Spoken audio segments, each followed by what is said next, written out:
Ooh, what's up, Internet? My name's Nerdy. And I'm Clarus. And this is the Nerdy, the Wordy, the Book Club, Shadows of Self finale. Hell yeah. Part 3. We did this book in a 3-cut, and I think it was the right split. It was a good amount of book. Yeah. Yeah, we could have maybe done it in a 2, but yeah, maybe. Yeah, we did it. We finished another Brandy Sandy production. Hell yeah. Yeah. Did you miss us? Sorry we were gone for a week, and sorry that we're gone next week. Our schedule's a little fucked. Yeah. A little bit. Sorry about it. A little bit fucked. We're fine. Everything's gonna be fine. Yeah, everything's gonna be fine. We just, the next, 2 months are so wild. Yeah, it's gonna be a little crazy. And I'm really excited for all the things. I'm really excited for an announcement that's coming on Monday. Mm-hmm. An announcement that was maybe going to be today, but now isn't. That's fine. We're here to talk about Shadows of Self.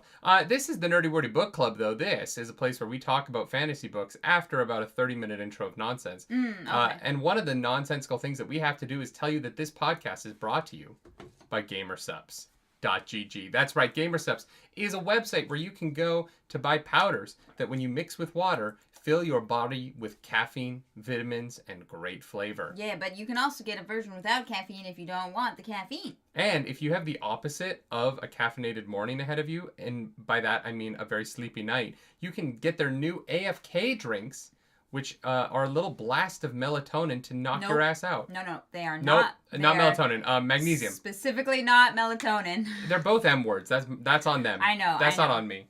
I don't think it's on GamerSupps. I think it's on, it's on scientists. Yeah, science. Yeah. Fuck you, scientists. Yeah, fuck you, scientists. This is 2025. We don't believe science anymore. Love that. We do our own research. Anyways, my research told me that when I drink GamerSupps AFK at night, I sleep well. I mean, yeah, we did test it, and it worked. We did our own research. We actually did our own research. I have a new flavor called Chug Juice. It's very tasty. Definitely recommend. They also have a new flavor called Reverse Cowgirl, which I really want to try. Okay. I know. It's great. Love it. What are you drinking? Arctic Cooler. Love that. It tastes like a Cyclone Bomb Pop. Hell yeah. Yeah. So use the code CLAROOS, CLAROOS, for 10% off. Yeah. Even in our coupon codes, you can't get away from the way that I butcher your name. Yeah, exactly. I've just come to accept it. People all the time are like, so wait, how do you actually say your name? And I'm like, I don't care. Fair. Clarus, Clarus are all acceptable things. I don't know what else you could make of the letters that I arranged. Yes. Those are kind of the 3 options. Yes. But it did start off as Clarus. Mm-hmm. Yes. That was the original intent. Yeah. Book club might be quieter today as the Wheel of Time fans are mad at me yet again. I'm sorry I didn't love the sneak peek the way that everyone else did. I apologize. Yeah, how dare you? I'm wrong. Maybe. We're not gonna talk about that here. That's too much to wade into unless you really want to take an hour intro. No. I'm not. I don't want to talk about it any more than that. I just wanted to apologize. Oh. Say I'm sorry. There you go. I didn't mean to upset anyone. I thought in the video I was like, if you like this, I'm so happy for you. Mm-hmm. And someone was like, I get that you're happy for me, but can you not talk shit about it? And I was like, I guess, man. I don't know. Sure. People are starting to get their dispelled dice. That's so wonderful. Yay! Hey, if you won and you never reached out to us, you only have a little bit more time. Yeah. Before we can't ask Dispel to send you dice. That window is closing. It's been 2 months. That window's closing. Yeah. I'm so sorry. Yeah. Most of the dice are sent out, but there are a few people that we never heard from. Yeah. So if you are one of those people, I mean, you can check the Discord announcements for the list of winners. Yeah. If you are too lazy to go watch the video. Mm-hmm. Just kidding. That was sarcastic. Blashmark also says, happy to see you guys working with Darrington Press. What? We're not. What? Until Monday. Well, no, we literally were on their channel. And we were like, we're going to be working together. So I'm trying to let them know. An announcement's coming Monday. Yeah. We can't say anything more today. We can say the show is called Charity Heart. Yeah. And we can say it's happening in March. Yeah. We can also say it's going to be way cooler than even I thought it was going to be. It's gonna be pretty fun. The cast is way more stacked than I thought it was gonna be. Yeah. We got cool shit. We got cool shit on the way. We're very excited. I was like, okay, we're just gonna like bring all of our friends, and they were like, what if we like got friends of us? And we were like, please do. And now we have a cast that is so sick. And it's fun because it's people I am a massive fan of. Yeah, we are very, very blessed. Yeah, it's gonna be very cool. March is gonna be cool. It is gonna mean that like our schedule's a little all over the place, and we're gonna do our best on everything else. This show is going to kind of take priority at the moment, just because it is for charity, and I care about that a lot. It is also just very large, and the 6 months we took to make Heroes Without Borders happen has been condensed down to 6 weeks. And we are doing our best. Good thing we've already done it once before. Yes. Yeah. That is a good thing. Yeah. Love that. So look for announcement Monday. Ooh, also. This is just sheer me asking for a favor. The Monster Hunter board game sent me the new Iceborne DLC. And then. Wait, is Hades 2 called Hades 2 Warsong? Is that a new announcement? The Warsong update. Okay, never mind. Look, I'm just gonna say, this video, bombed. But it's so cool, and I wanted to find the people that would love it. So, if you could go give this a like, I would really appreciate it. No, you lost the keyboard. No, it's over here. There we go. If you go give that a like, we really appreciate it. Yeah. We're doing fun stuff. We're doing more gaming stuff. Yeah. Obviously the TTRPGs, but we want to branch out to include other board games and such over on the Roleplay Relay.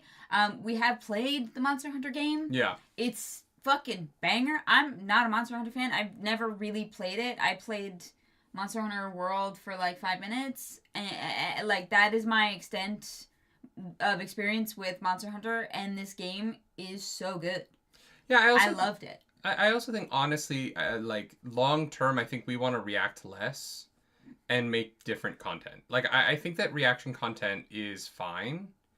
I think that I would rather be making more book content. And I think that I would rather be like I want to like put effort into growing book club for the first time ever, and not just kind of I want to review other books on that channel. Like there's a lot of stuff I want to be doing, and I don't know that like reaction content always brings me the most joy. It makes money, and it's been great, and it's like it's paid for everything else right now. But long term, it's something we talk about a lot, where it's like half of our reaction content is me reacting to things I don't love, and people get very upset with me. And so it just seems like people are mad at me all the time. Yeah, it's a weird way to live. And like, I get that I have strong opinions, but it is a weird... People come up to us in public and are like, hey man, really like your videos. Except when you fucking talked about... And I'm like, whoa, okay, I'm sorry I didn't like the thing you liked. Yeah, there's other stuff that we want to be doing, and so... I just want to read more books, and I feel like we're not reading enough. Yeah, I would love to read more. Yeah. For sure. And so we've got some plans for the channel. Some new things coming your way. We're so grateful for everyone who supports us on like, Patreon and memberships for like the for the reactions and stuff like that. Like, that's just not gonna end. I want to be very clear. Certainly not. We're not just gonna be like, fuck it and stop. There will be like some transitioning towards content that we're more excited about. And yeah. And I don't think anything will change for a while. Yeah. Except obviously Japan's good. Our schedule's gonna be fucked while we're in Japan, but. Anyway, that's a long way to say lots going on. A lot's going on. Things are exciting. And I want to tell more stories rather than just react to them always. Absolutely. You know what I mean? Yeah, for sure. Yeah. All right, let's dive into a story Brandon Sanderson told with Shadows of Self. Hey, that was a 12-minute intro. We're doing pretty good. Crushing today's book club. Pretty good. Hell Clarus, yeah. We've now read this full book, and we're not doing a full book recap. What do you We're not doing a full book recap? We're not doing a full book recap for this book. Oh. No. Why didn't we open the questions channel then? Because we're going to do a full book recap after Bands of Mourning, and we're going to do these 2 books together. This is news to me. I did not know this. We have talked about this, but it was like a month and a half. This is the problem with skipping 2 weeks so close in book club, is we talked about this like a month ago. Sure. I think we talked about it live on book club. There might be video evidence of us discussing this particular conversation. Sure. Yeah. No, the plan was to come back with Bands of Mourning the week after we get back from Denver. Yeah. Okay. Cool. Yeah. Love that. So, with that in mind, Clarus. Ooh, I have a question that I just thought of. Great. Because Japan is coming up, our trip. Japan is coming up. We're going to be there for several weeks. We are. Not several, 3.5. Yeah. Several to me is like more than 5. No. Yeah. No, a couple is 2 and several is 3. No, several is 7. No. Several is more than 5. What? A 3 is a few. Nah, incorrect. Like 3, 4 is a few, 5 is 5. Like you don't need, like 5 is 5, and then several is more than 5. No, several is 3 plus. No, that is an insane... No, absolutely not. That's too many things to put under one word. Oh my god, okay. You can't go from a couple to every other number. Why not? Because that's fucking crazy. It implies a long period of time, okay? Several is more than 4. See, James Ross gets it. Oh my god. I hate y'all. Because we can't do live book clubs, it might be fun to do... like pre-recorded book clubs that kind of go up in the book club slot for you guys. When the fuck are we gonna pre-record those book clubs? Like in Japan. Do like while we're there, okay. Yeah. I thought you meant pre-recorded like in March. No. And I was like gonna lose my mind on you. No, God, no. But like we wanted to like chill and like read in Japan and like do that kind of thing. So I don't know. I was like, I definitely want to do baby book clubs. Yeah, okay. I want to do Fourth Wing. I want to do that whole series. Oh. Cool. I want to do... There's a few things I really want to do right now. Mm-hmm. I really want to read The Will of the Many by James Islington. I don't think we'll do a full book club on that, though. So, like, I think a baby book club will be good for that. Mm-hmm. I keep saying I'm going to do Percy Jackson. I'm going to do it. I fucking promise. Guys, it's been a crazy fucking last couple weeks, okay? All right? Okay? Chris Pilkington, I don't think we'll start Discworld until we finish the Cosmere. Discworld feels big. Like, I think that Discworld is like a post-Cosmere choice that allows us to move on from the Cosmere into something big and not be doing 2 big universe-spanning series at the same time. Mm-hmm. I kind of want to do like trilogies and one-offs right now. I want to read Dungeon Crawler Carl. That's a big one I want to read. Oh no. What? The people have been asking for that. I know. I really want to read it. People have convinced me. There's a lot of things I really want to read right now. Great. And I just, it's content that I think I'm more interested in making at the moment than covering TV. I think one of the reasons why I don't want to do as much reaction content, honestly, is I think the general quality of television is very low right now. Mm. And it's frustrating to me. But I think that we're getting better books than we're getting TV shows at the moment. I think that streaming TV, most of the streaming TV shows that we watch, I have the same criticisms of. And people are like, well, why don't you just stop not enjoying the things that you don't like about streaming television? Mm-hmm. Like, I think a lot of people think that I hate Wheel of Time. Right. When really what I'm criticizing is the way in which the streamers are making television shows. Right, yeah. And I wish that I made that distinction better in the videos, I think, sometimes. Because I think that Wheel of Time fans think that I'm mad at, like, Rafe and I'm mad at the show Wheel of Time. Mm-hmm. I actually just don't think I enjoy the way we're making shows for streaming. Sure, yeah. I don't think the way we're making television right now is working for me. I think that it's a kind of storytelling... all of the second screening, and there's a lot of ways in which I think the storytelling that we are putting out right now isn't very strong. Mm-hmm. And I think it's only going to get worse in the next few years as people are so scared about what stories they can tell, right? I think, and not at a creative level. I think creatives are going to want to tell very deep and like politically impactful stories. Yeah. But I think that executives, because of the Trump administration and because of the way of the world at the moment, I think they're going to be we're going to get real milquetoast art from the big companies for a while. And it's going to be the independent art and like authors who are a little bit more free to lean into their themes that are going to make more interesting things in the next few years. Yeah. And I just, as a whole, I think that, yeah. I think that as a whole, we're just sort of getting very bland. And Captain America: Brave New World, you didn't watch it with me last week because you're at a wedding, but that is the perfect example to me of a movie that is ostensibly about politics and is so safe, but is so safe and bland. Yeah. That we just are. That I was like, there wasn't really much to it.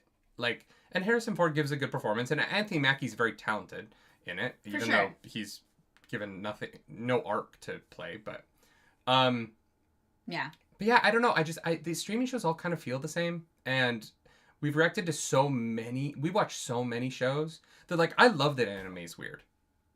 Like, I would rather react to anime right now because anime at least is doing something interesting, whereas like Netflix shows and Amazon Prime shows all feel the same. Yeah. Yeah, I will definitely agree with that. And also, apparently, Apple TV is putting out some bangers. I know, stuff. We should only be reacting to Apple TV. We've really fucked. But we're behind on Severance, Silo, Foundation, Ted Lasso. I know. There's so many, like, fucking Apple TV shows. Anyways, sorry, Catherine, I just want to say thank you so much for joining the Nerds Radiant. You can do the book Ellen should have read before Mistborn 2, 16 Ways to Defend a Walled City. He absolutely should have. Oh my god. If you guys have book recommendations, I want to say, please throw those in the Discord because this chat will be harder to find things in. I want to read 50 books this year. Wow, that's a lot. No, it's not. Yes, it is.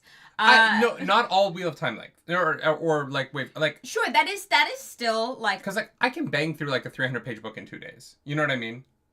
Yeah, when we have the time. That Critical Role book I read half of it in one sitting. Sure, You know what I mean? Like, I'm not...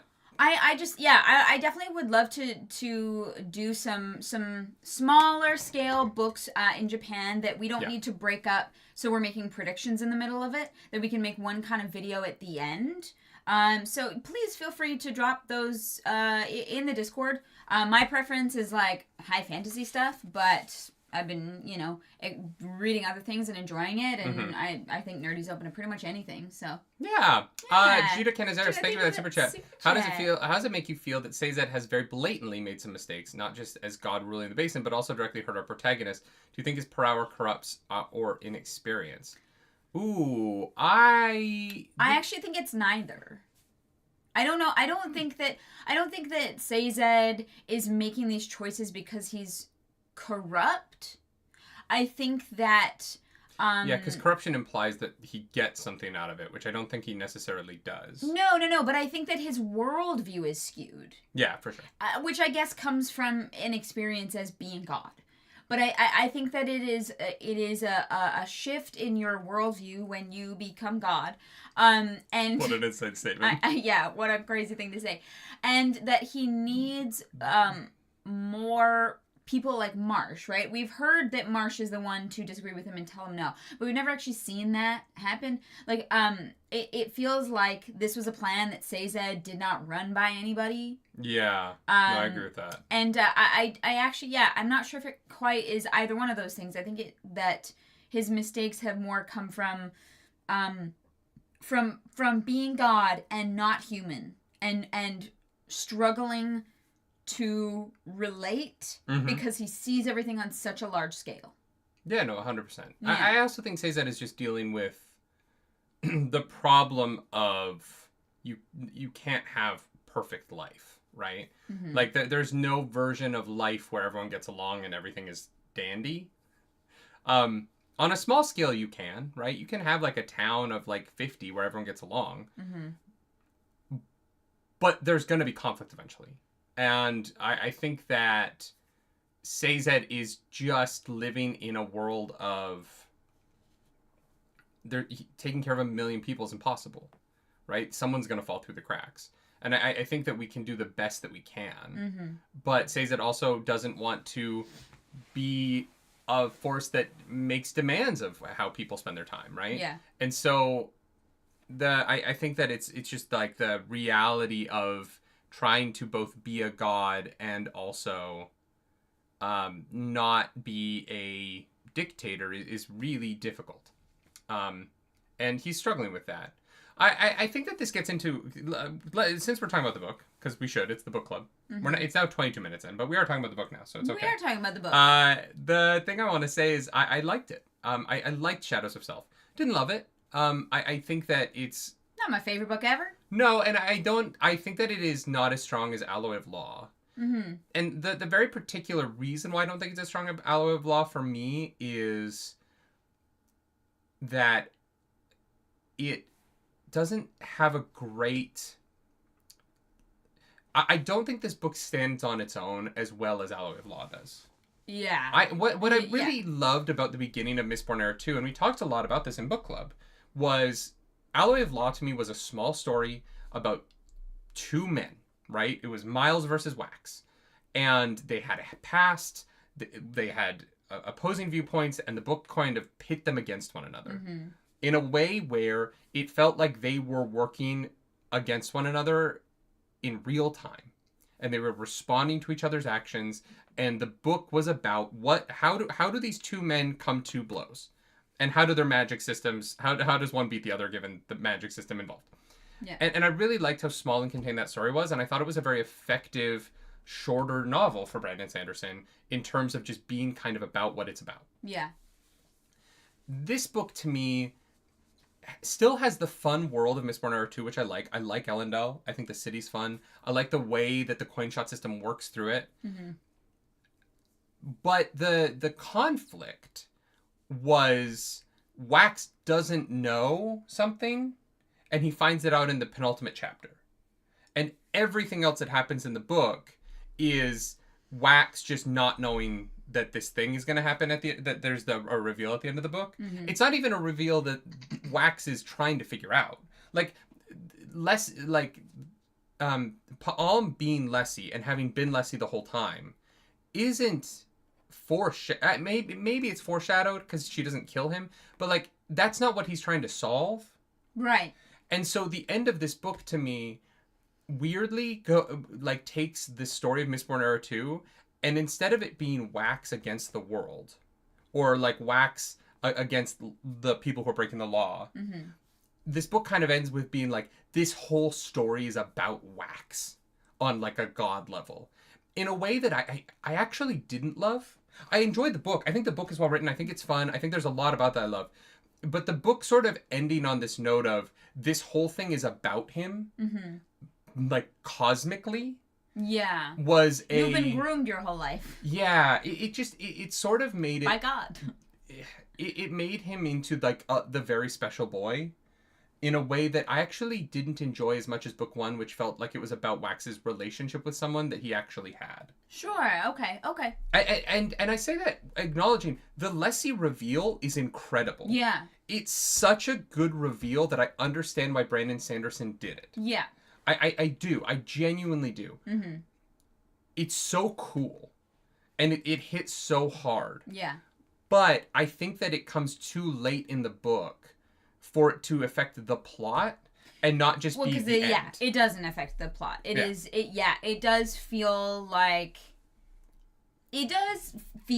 like the middle book in a series a little bit in that way. 100%. Yeah, I agree with that. And the middle books are very important because they help springboard and set things up. Absolutely. There's a reason that they exist. We can't just have the beginning and the end. There has to be middle stuff. That's how storytelling works. Mm-hmm. I agree with that. Yeah, I think that reveal is so well done mm-hmm.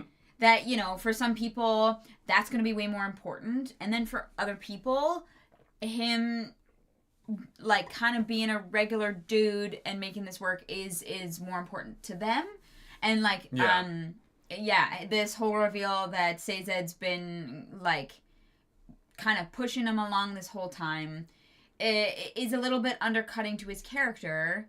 But I also, on the flip side of that, think that that's what this book is kind of meant to explore, in how much of what Wax has done is of his own volition, right? When God can interfere and does intervene and pokes and prods, how much of you as a person comes from you, Yeah, I agree with that. I think that theme would be stronger if I felt like Wax did more in this book to solve it himself. And there wasn't so much of the mystery of this book is exposited at us. Mm-hmm. Like, he puts in the earring, and Seiza just kind of tells us a bunch of things that are happening, and then he meets Milan, and she explains a bunch of things that are happening. There is definitely a lot of here's the information that you need. Yeah, and I appreciated, like, in the tunnels, Wax figures out that he's being stalled. Mm-hmm. But then when he's being stalled to then not be a part of the finale with everybody else and to be on his own journey essentially for the rest of the book. Yeah. And there's great things about that. I think that allows Marcy to really shine at the end of the book. Mm-hmm. I do. I think that there are strong choices in that. Yeah. But this book, you know, and again, this is not me saying this book is awful. I want to be really clear. I'm trying to explain why this book is a little bit less my taste than Alloy of Law was. For sure. I still think that this book is stronger than like Elantris or Warbreaker in that it like makes sense from beginning to end. Yeah. The other criticism I just want to quickly levy at it before we get chapter by chapter. I really liked that the first book had touches of Era 1 in it. Yeah. I really liked that were light.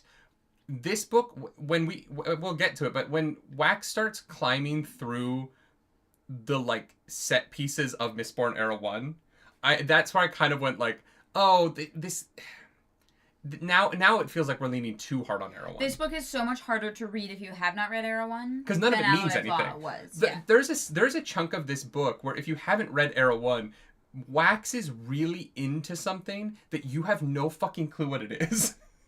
And I don't know that the book explains it on its own enough. Mm-hmm. And so there is sort of this weird when he's climbing the pits of Hathsin, I was like, oh, this is a really cool moment if you're reading Mistborn through. Yes. It is Mistborn Era 2 walking away from being its own thing a little bit. Yeah, for sure. And here's the thing. It is called Mistborn Era 2.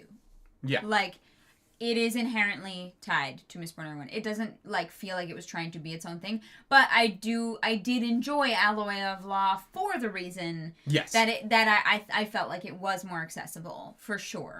James Ross says it's what the fans wanted from Sanderson at the time. I probably understand what you mean. I'm willing to bet after Alloy of Law there was some pushback in the Reddits and the online of. Sure. Yeah. I can see that happening. Oscar Minio says, hence why we are not agreeing with you when you said the series could be adapted first. I think that Alloy of Law could. This book couldn't. Yeah. Like, because all these set pieces wouldn't mean anything because they wouldn't visually tie back to anything. I completely agree with you guys now. Yeah. Be a weird backdoor pilot. It would be a really weird backdoor pilot. But honestly, if you were to do it bouncing back and forth, it would be interesting to do one season of Era 1, one season of Era 2, one season of Era 1, and have them, like, be in concert with each other a little bit more. Because you could get away with, like, calling Vin the Ascendant Warrior, but, well, it would be tough. It would be tough. Very difficult not to spoil Era 1. Yeah. Because of how grand it is and how much it affects Era 2, right? Sweet and Savory says, James Ross, I love exposition dumps. Always make the world feel bigger to me because people do just sit around and talk for hours sometimes. The exposition dumps I'm talking about in this book, though, are not world building. They are literally just the answers to the mystery of this book, right? Like when Wax gets in the carriage and Seiza just kind of tells him who Palm is and what she's doing and why she's doing it. Not like it does feel. It feels more like he's explaining the mystery than he's explaining the world. Yeah. I agree with Sweet and Savory to an extent where I do sometimes love it when two characters just sit around and chat about things. 100%, yeah. And things are revealed in the sharing of information. But this is just kind of Seiza being like, so here is the deal. Which is useful. It helps. I don't know how the fuck they'd figure any of that out without him. Yeah. Right. It is necessary for the thing. But I also like agree with you that sometimes I just love it when characters interact. It's one of my favorite parts in like playing D&D. It's just having conversations and letting things kind of come out naturally. Yeah. All right, let's get into the chapters. We started with chapter 18. We start with Innate, and he is writing a speech. Wayne is... We spend a lot of time with Wayne and Milan talking about accents. And Wayne is a fucking master. But he's so good. He would be the Hollywood dialect coach. Well, maybe not Hollywood. Actually, Hollywood accents kind of suck sometimes. Yeah. Like, he would be a freelancer. He's too expensive for anyone to hire. So he keeps all his secrets to himself. Yeah, I also think that, like, Hollywood in general doesn't want people wearing hats. Oh. Yeah. Sure. The hats are really hard to light. Oh. Like, if you're gonna wear a hat on film, like... Sure. It changes how we have to light the scene. Yeah. Right? Like, especially if you're shooting, like, day for night, or night for day, like, you have to have a lot of bounce up top. Yeah. And if you're shooting all that fucking downlighting to try and create a fake sun, and you're wearing a hat... Yeah. Yeah, it's a little rough. It's tough to shoot. You know, it's a little rough. So, yeah, you know what? Wayne would not be a part of Hollywood. Fuck that shit. Take it back. I don't know. I feel like Wayne would fit in great in Hollywood. I think he would do real well there. There's a lot of creeps, yeah. Yeah. I mean, he would do really well in, like, 2010 Hollywood. Sure, like, yeah. Like, Wayne would have definitely been Me Too'd. Oh, God, yeah. Yeah. Yeah, someone would have been like, yo, 1,000%. This motherfucker is just out here making everyone uncomfortable. Like... Wayne would have jerked off into a plant in front of somebody. Oh, my God. Jesus Christ. Who was that? Louis C.K.?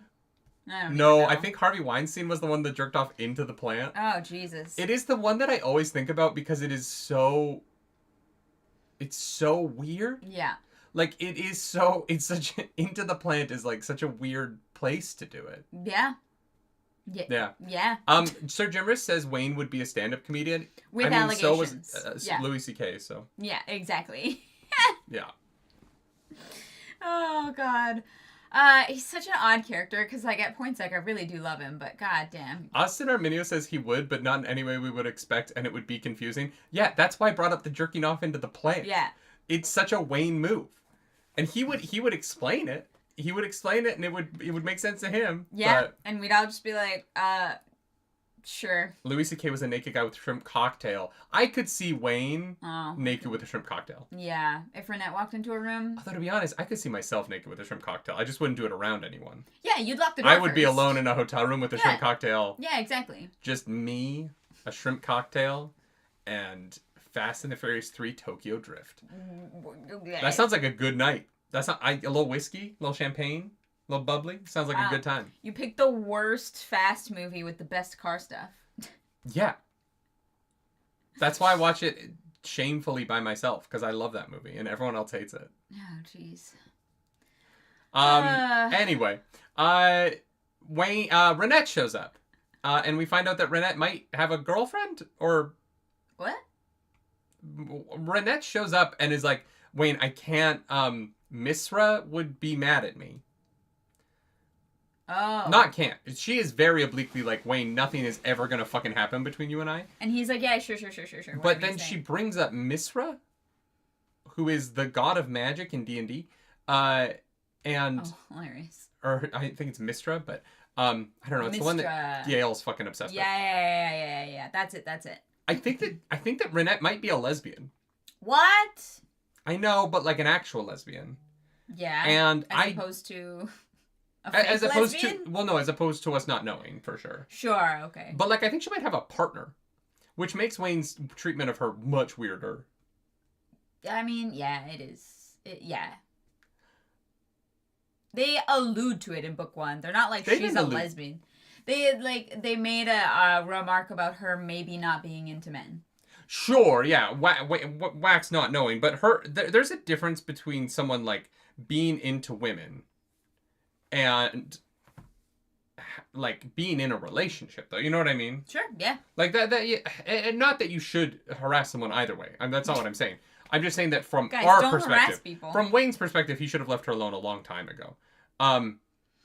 From our perspective as the audience, there's a difference between a character saying they think she might like women and her saying, I have a partner. Yeah, absolutely. Right? Like that's because in book 1 we only get it from Wax's POV, I think. Yeah, Renette was not involved in that conversation. Yeah. Yeah. James Wax says they said she liked women in book 1. I don't think that's what they said though. I think that Wax said, I think she might like, or I think she might prefer women. I think it was prefer. But yeah, we didn't see it from Renette in book 1, so just, new information that is confirmed. Yeah. Johnny Coleman, welcome back to the Nerds Radiant. Tokyo Drift is your favorite. Let's go, Tokyo Drift. Okay. That movie's fun. It has the best car stuff, like I said.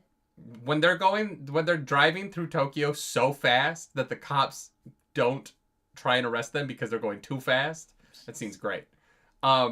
Too fast, too furious. Sure. So yeah, fucking leave Renette alone, Wayne. Also, just kind of leave women alone in general for like a while. For like 50 years, and then the first woman you meet go, yo, can I see your panties? That's a One Piece joke? Yes, it is a One Piece cool. joke. Cool. Love that for all of us that are here for book club. I know, but it's a good joke. Jesus. So then Renette is like, all right, Wayne, I fucking hate you. And it's one of my skull jokes, you guys. Yo, God, I'm so fucking One Piece build. God damn it. She gives him a bullet. And she's like, this is a very special bullet that Wax asked me to make. Yep. What did you think this bullet was at the time?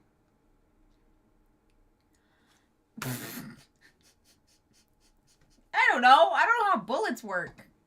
Like... we were on a podcast this week.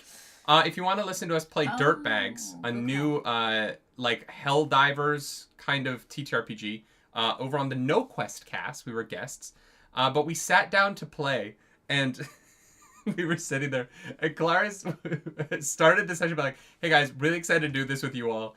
You might have to explain guns to me." Never touched one in my life. It was so funny. Yep. Never touched one in my life. I was like, great, we're going to be shooting guns. Yeah. And you did great.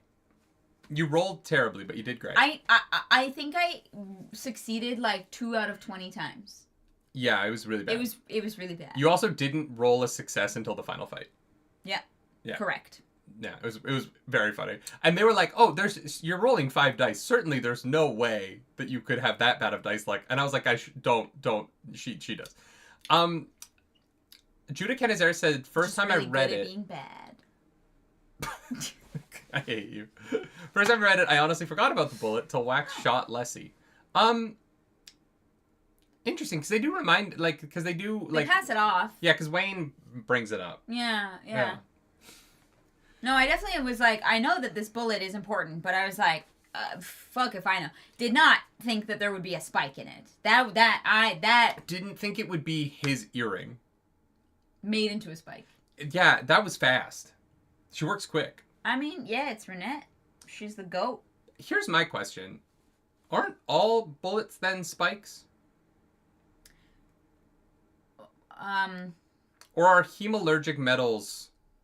I thought they were different. Like, they made it out of the earring specifically because it was a specific metal. Like, the spikes. But wasn't Vin's earring not a specific metal? Wasn't it just an earring? Oh, it needs to not be lead and aluminum. That's true, actually. And I'm guessing a lot of bullets in this world... Because a lot of bullets in our world are lead, right?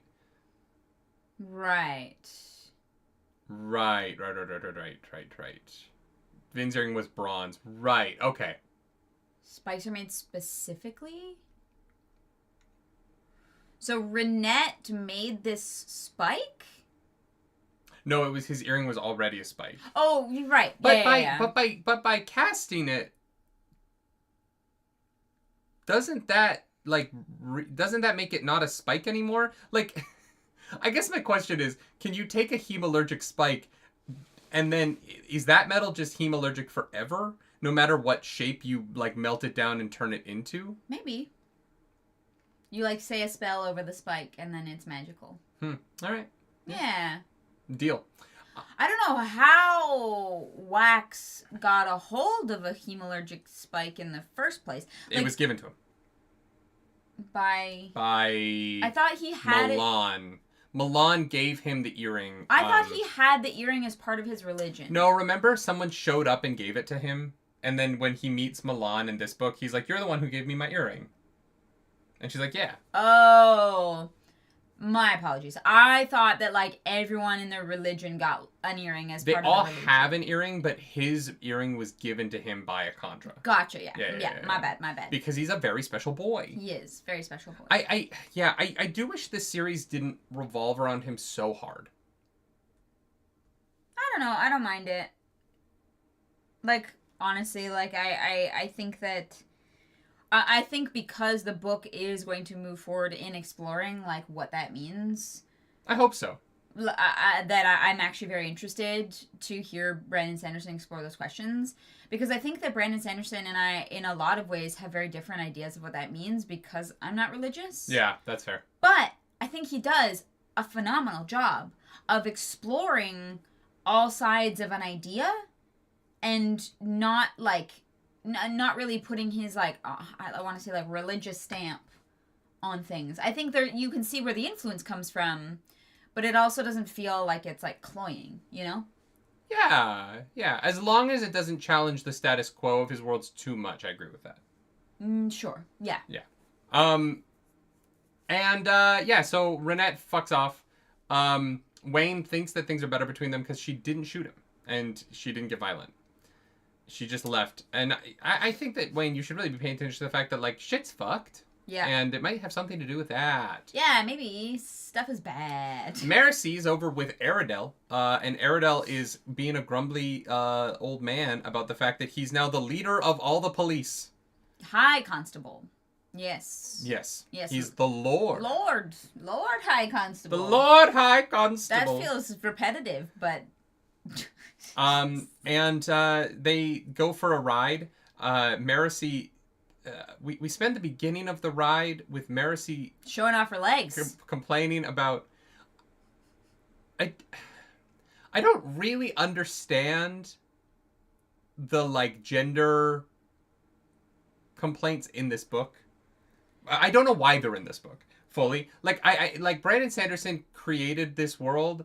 And then was like, I'm going to put in a level of sexism so that I can talk about sexism. I think is what it's... because it's not really related to the plot of the world at all. Why does sexism exist in this world that Sazed, like, kind of, like, rebirthed? Yeah, it just... It's only because there was this scene, and then there was the other scene that we talked about. Was it the one where is it like just because she's a woman or like Yeah. That was very funny. There's something clunky about the way Brandon Sanderson writes this dialogue, where it doesn't feel like she's getting on this horse to reveal that the governor is corrupt, and that she has evidence that the governor has been taking bribes, and she's showing off thigh. Well, sir, maybe the women's uniforms could be a little bit better for horseback riding. And you're like... Yeah, like, why is that why is that a thing that needs to be discussed? There have been women in this profession for years and years now. And Marcy talks about how it's not a weird thing that women do have those positions because Vin was the Ascendant Warrior. Mm-hmm. And she was a woman. It is... really interesting, and I'm not 100% sure where the sexism comes from and why it's there. I don't want to harp on it forever. I just... this conversation was, like, noticeably clunky, and I was glad when it was over. Sure, yeah. James Ross, welcome back to the Nerds Radiant. If you cast the earring in lead, the lead would strip away on impact, and the heart of bronze would keep penetrating into the body. What? Lead just falls off? Really? I thought we made lead bullets. Damn. So... I'm not, I feel like that what was more aggressive than I meant to be. I was just surprised by what you said. So a lead bullet, like, layers of it just, no, fall off in your body? But aren't most bullets lead? I feel like most of the bullets I've shot in my life have been lead. I don't know. I don't know. Couldn't tell you. Like I said, I don't know guns. Solid lead bullets squish. Oh yeah, for sure, but not as they enter the body, right? Don't they need to hit something? Well, no. When you do pull a bullet out of a body, they don't look like an unshot bullet. They kind of are like, burr. But when you say that the lead like strips off, it feels like it would then become pointier, right? Wouldn't it then? That's what I'm thinking too. Yeah. Yeah. The strips off is what sounds weird to me about that, but yeah. Yeah. No, that's fine. I thought the lead kind of stayed together. Like I'm imagining like a bullet. When it strips off, it becomes like longer and pointier. I understand. No. They're saying that because the bronze in the middle is so much harder, the bronze would stay in shape, but the lead. I understand. Okay, no, wait. I'm thinking of two different things. Okay, but wait. Then I'm about to be pedantic for like half of a second. Yes. Then wouldn't the bronze spike just go all the way through the body because the Kandra are like softer than people? No, I don't think the lead would get completely ripped off of the bronze, but I think that, so as the bullet, which is like this shape, right? Right? Yeah. As it hits the body, the lead layer would peel back a little bit. I don't think it would get completely ripped off. I think it would peel back, and it would actually make it the bronze bit get stuck in the body. I think that's how I think that's how the bronze gets stuck. I don't know, man. I don't. No, I think that makes sense. Yeah, let's go with that. I'm on board. Because if I keep talking, I'm going to say something real dumb.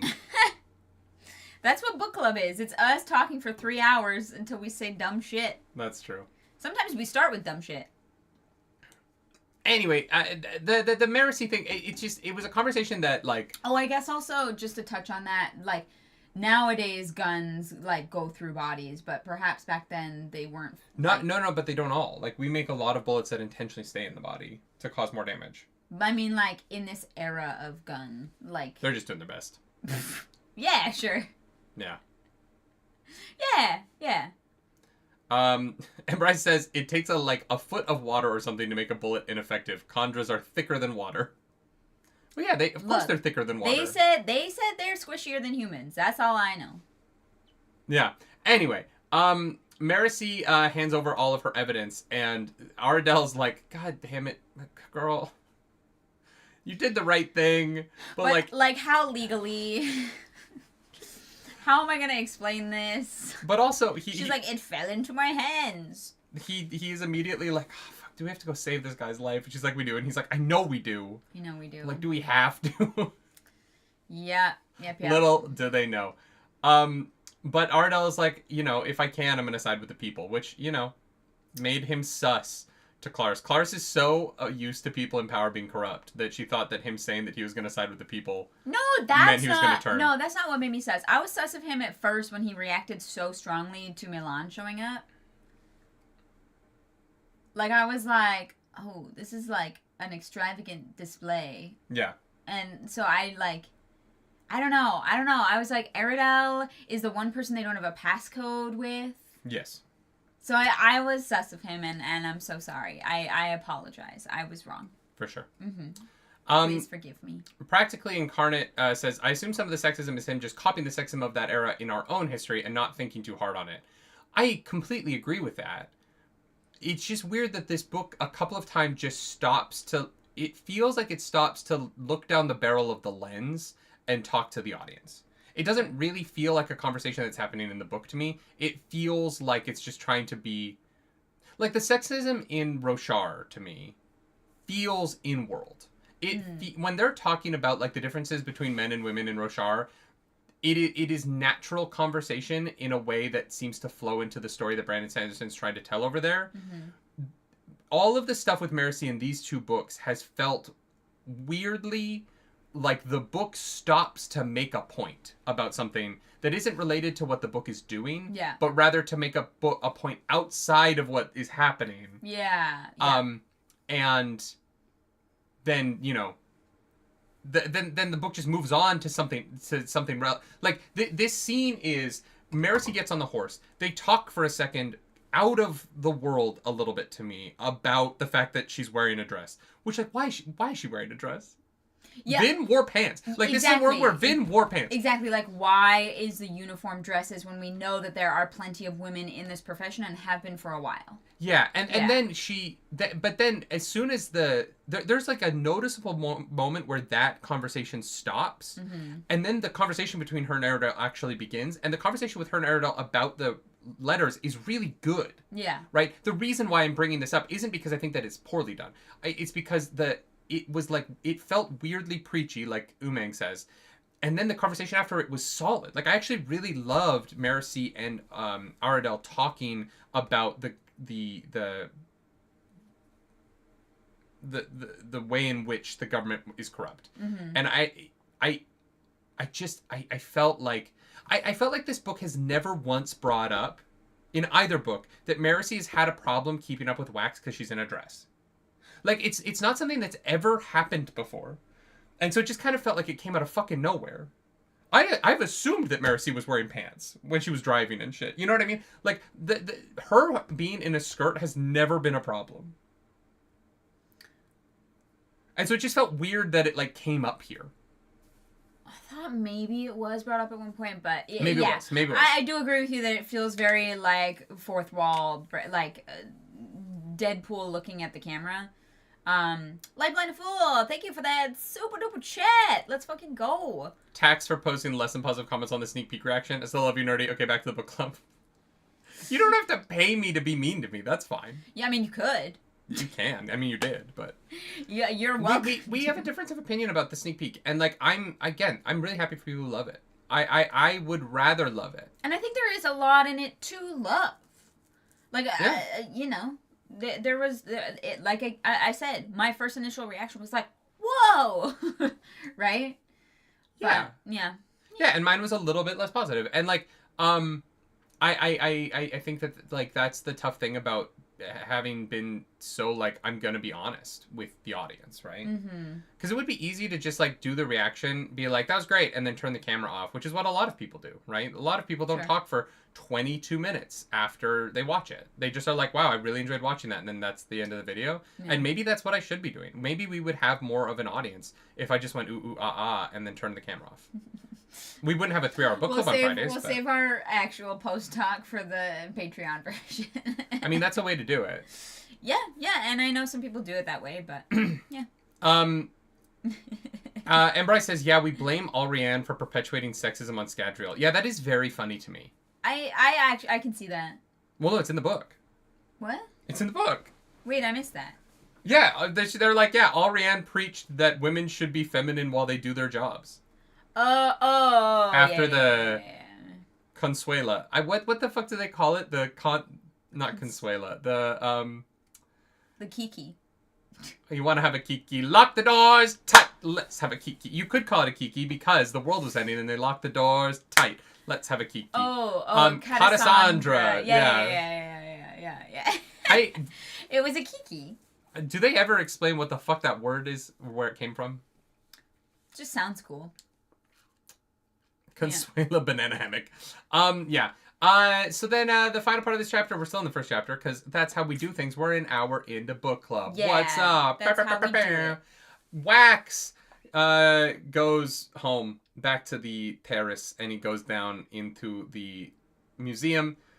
He literally just walks in. They're like, hey, you can't come in here. And he's like, I'm actually here to do a thing. And they're like, oh, okay, cool. Should we stop him? Nah. Yeah.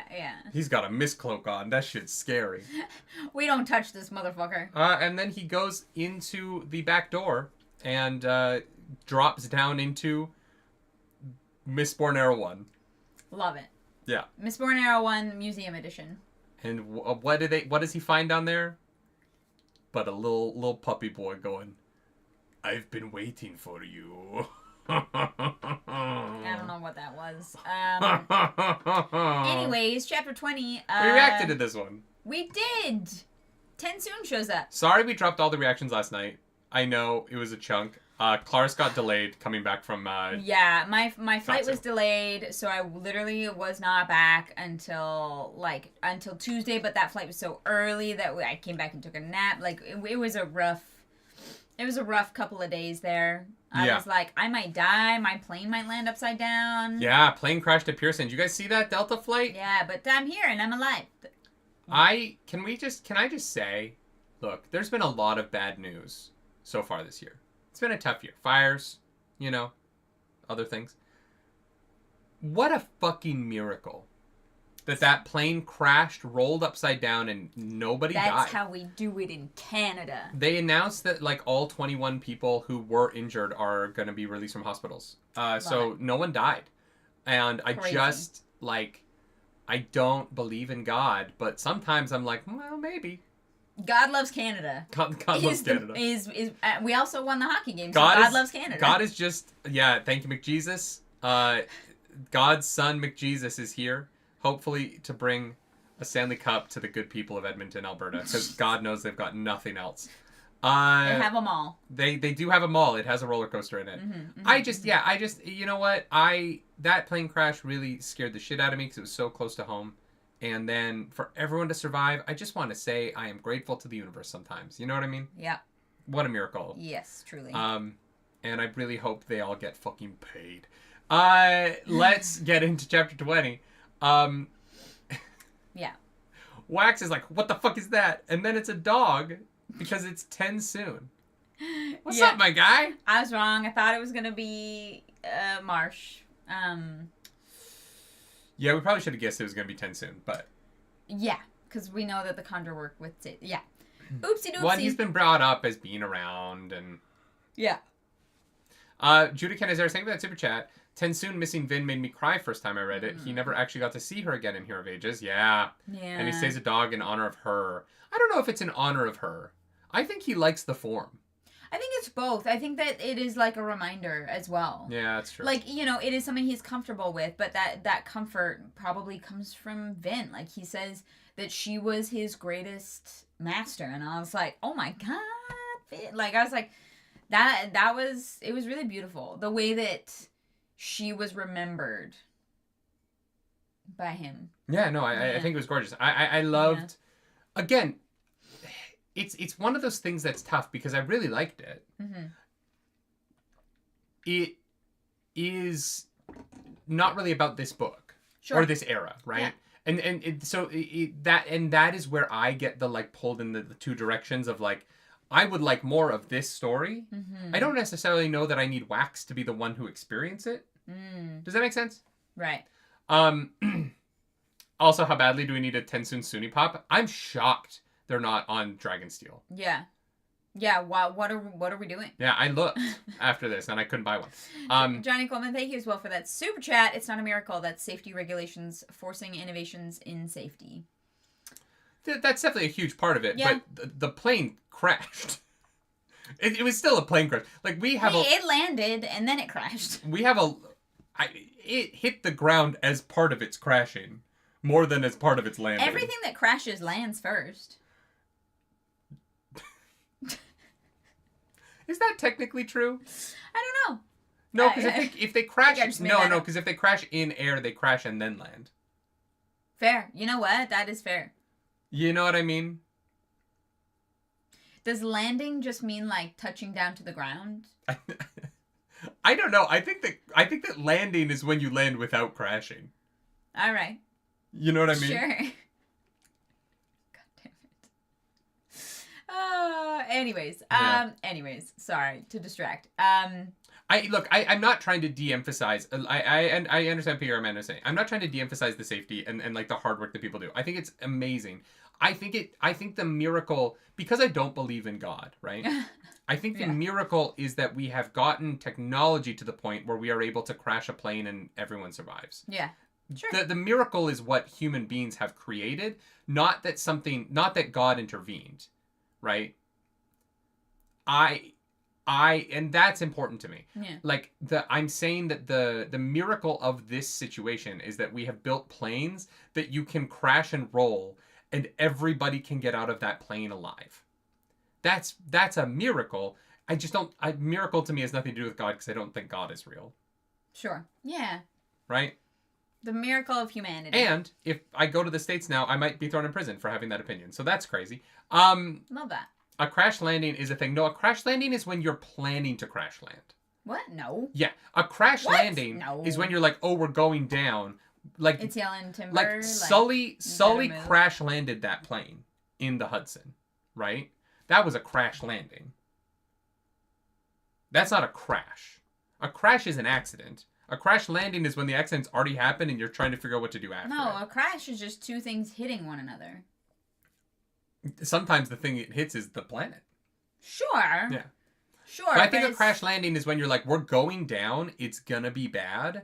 Let's mitigate the bad as much as possible. That's a crash watering. Like in Star Wars Episode 3, when they bring the ship with Palpatine down onto Coruscant, that was a crash landing. Sure. Yeah. Sure. Oh my god. Anyways, this is irrelevant to the book. This is so dumb. And I love you all for it. There's so many 9/11 jokes I want to make, but I don't, because I don't joke about it. You're not Gilbert Gottfried? Because I'm not Gilbert Gottfried. Yeah. Proud of you for that. My plane! God, 11 days. The cojones on that man to make a 9/11 joke. What? No, 9 days? 9 days after 9/11? I don't know. Crazy. Yeah. Anyways, Tensoon, is like, yeah, yo, our people don't come back here that often. So we're just gonna see why the fuck Palm was here and fucking around, okay? So basically, they're they're walking through the caves of every bunker from the end of Mistborn Era 1. Yeah, which have all been brought together. A museum. Yeah. Yeah. Because everybody from all over the Final Empire who survived came out in the same door, I think, or like the same series of doors, at the end of the book, right, where they found Vin and Ellen's bodies, and so you should look up the Tensoon reversible plushie from the Year of Sanderson Kickstarter. Is adorable, and I love it for my bookshelf. Oh no. Oh no, more merch. I mean, they probably don't sell it anymore. Yeah. Oh, I should probably been able to find it. I love that though. Plushie. I didn't look to see if there was one. I looked to see if they were currently selling one. So. Right.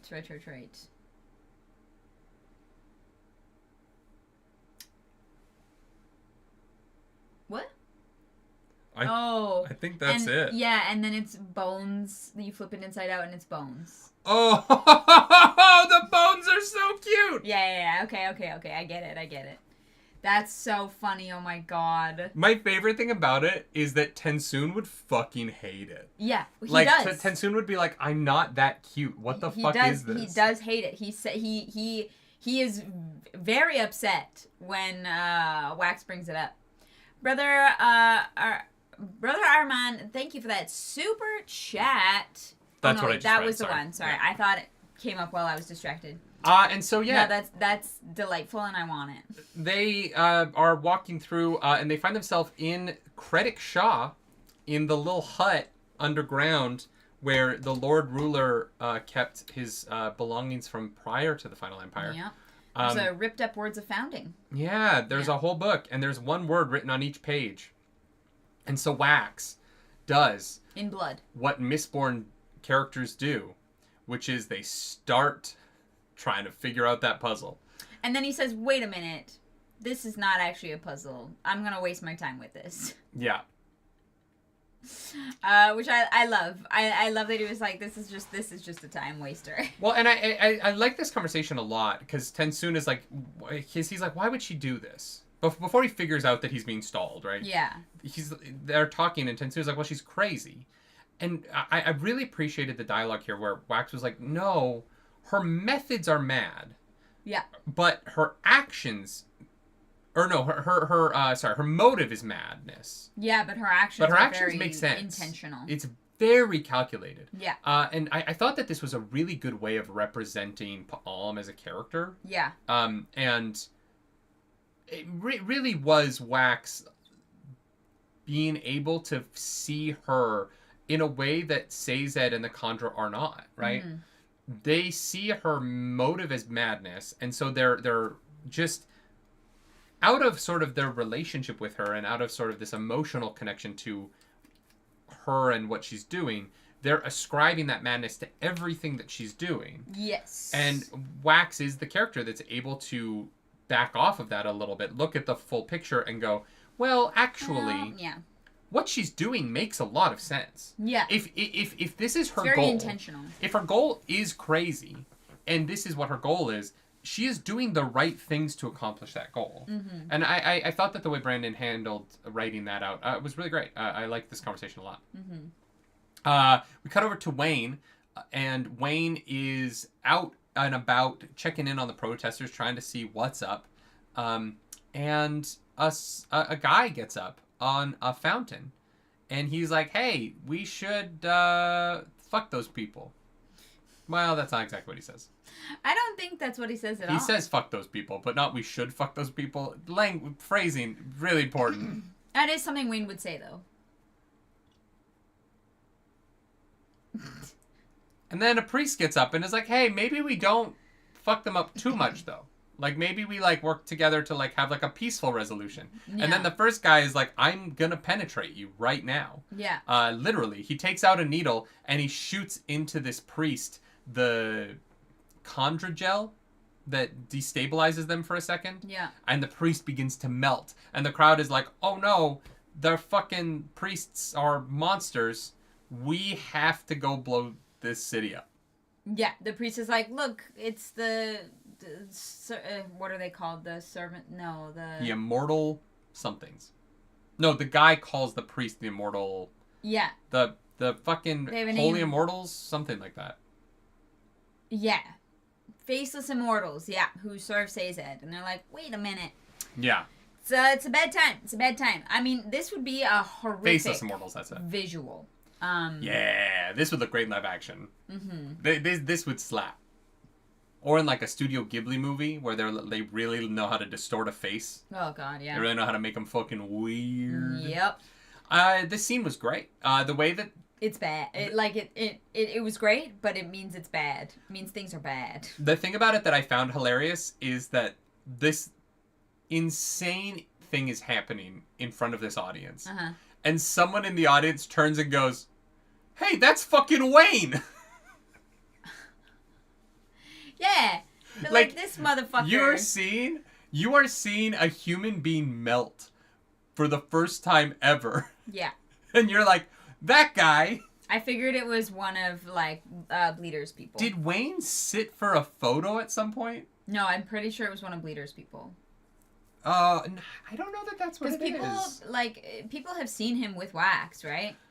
That's gonna get into a thing that I do have a question about this book. Oh. Which is how does Bleeder have so many people? I mean, you hire people and they'll do anything for you. Yeah, but Bleeder, one of the ways in which I think this book could have gotten into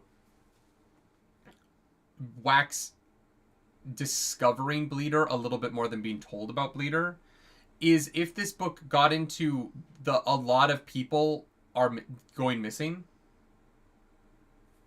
But a ton of people have to be going missing, right? Because we're going to get to it, but they're about to be attacked by a ton of people that have been turned into monsters. Those bodies can be old. No, they have to be alive. Huh?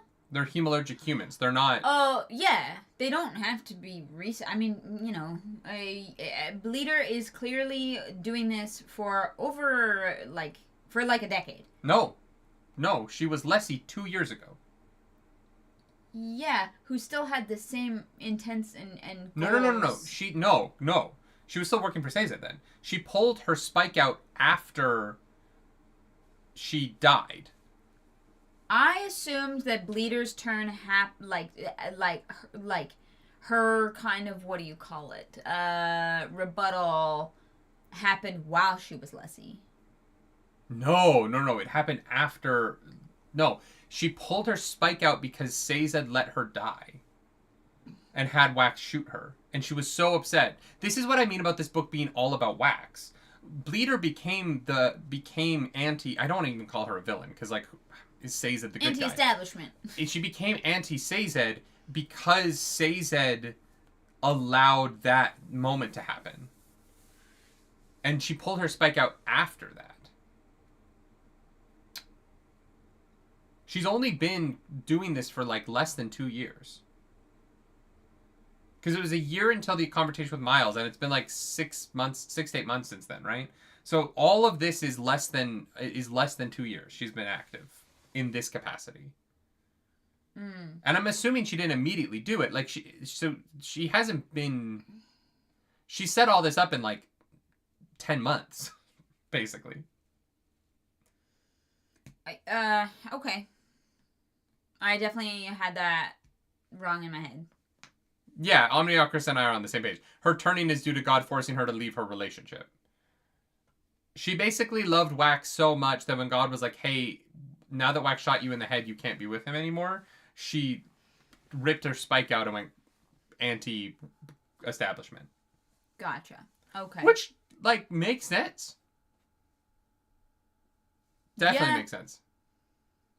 Yeah, Brother I Ermine, get that. that's a great question. Is a girl not allowed to focus on her hobbies? Yeah. Huh. Okay. Yeah, I just thought it was before then because Bleeder and Sazed had different, like, intentions for Wax. Like, he was like, you need to, basically tell Wax to go back home, and she's like, no.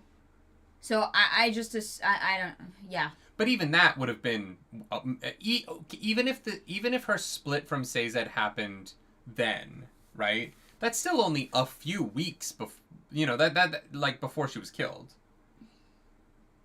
It's or maybe she spent 5 years, but even then, like, yeah, I don't know.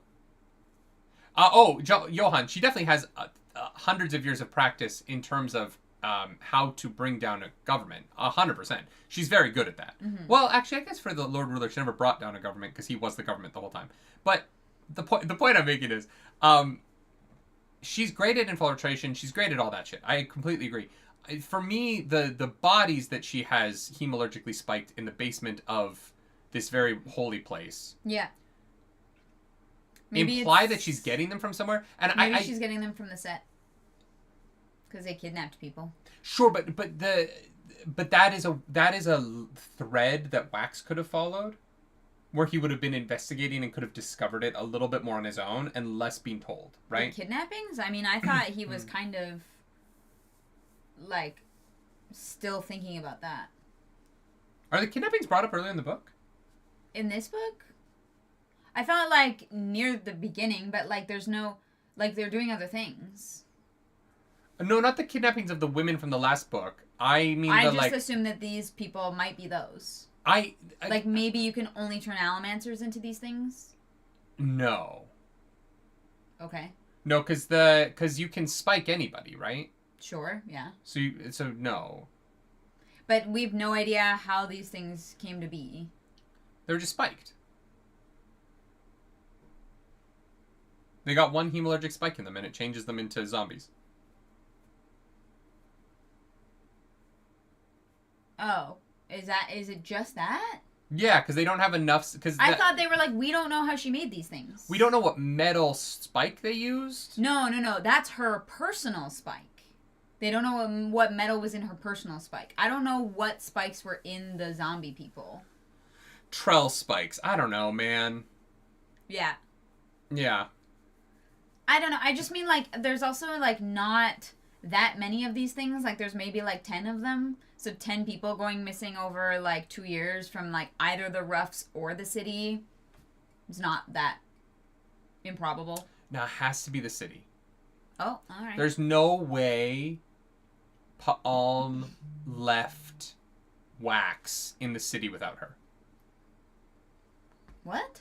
There's no way. She was where he was this whole time. All right. It's a level of obsession where she would not have been far away. You know what I mean?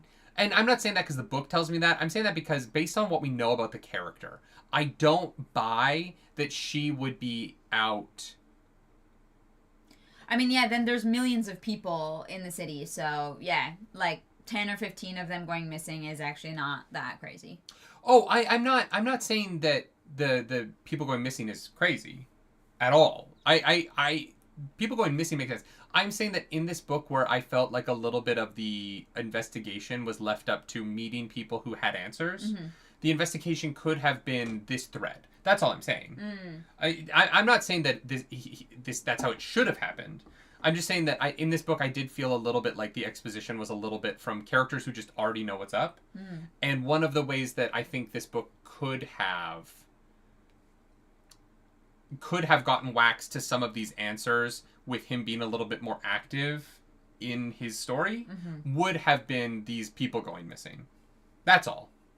All right. Yeah. People going missing in a city the size of Ellendale makes sense. If people don't recognize it, I'm not saying that's out of the realm of possibility. I'm just offering this up as like an alternative way that we could have gotten some of the answers of this book From without Wax. it just feeling, from Wax being the one to be like investigating something related to his job. Gotcha, yeah. Yeah. Yeah. Okay. She can't always be near Wax because of the flood job. But we know who did the flood job. Yeah, it was her. No, it wasn't. It was the guy who... No. She had somebody go do that for her. I don't think... Why do you think that? Because somebody confessed to the flood job and said that it was an accident because they were just trying to fuck up like one guy's farm. And then she got killed so she could come back to the city.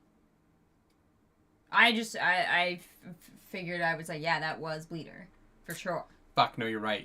No, you're right. So she did leave the city. To do a specific thing. Yeah.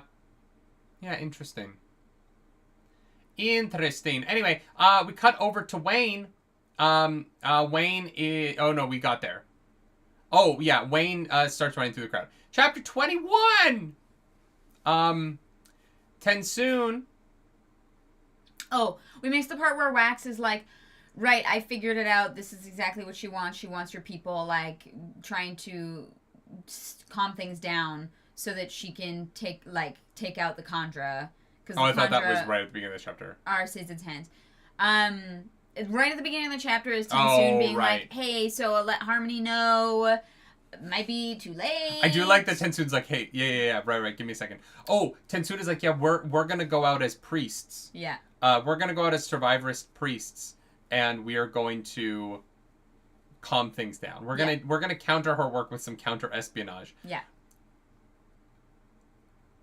Question about that. Oh.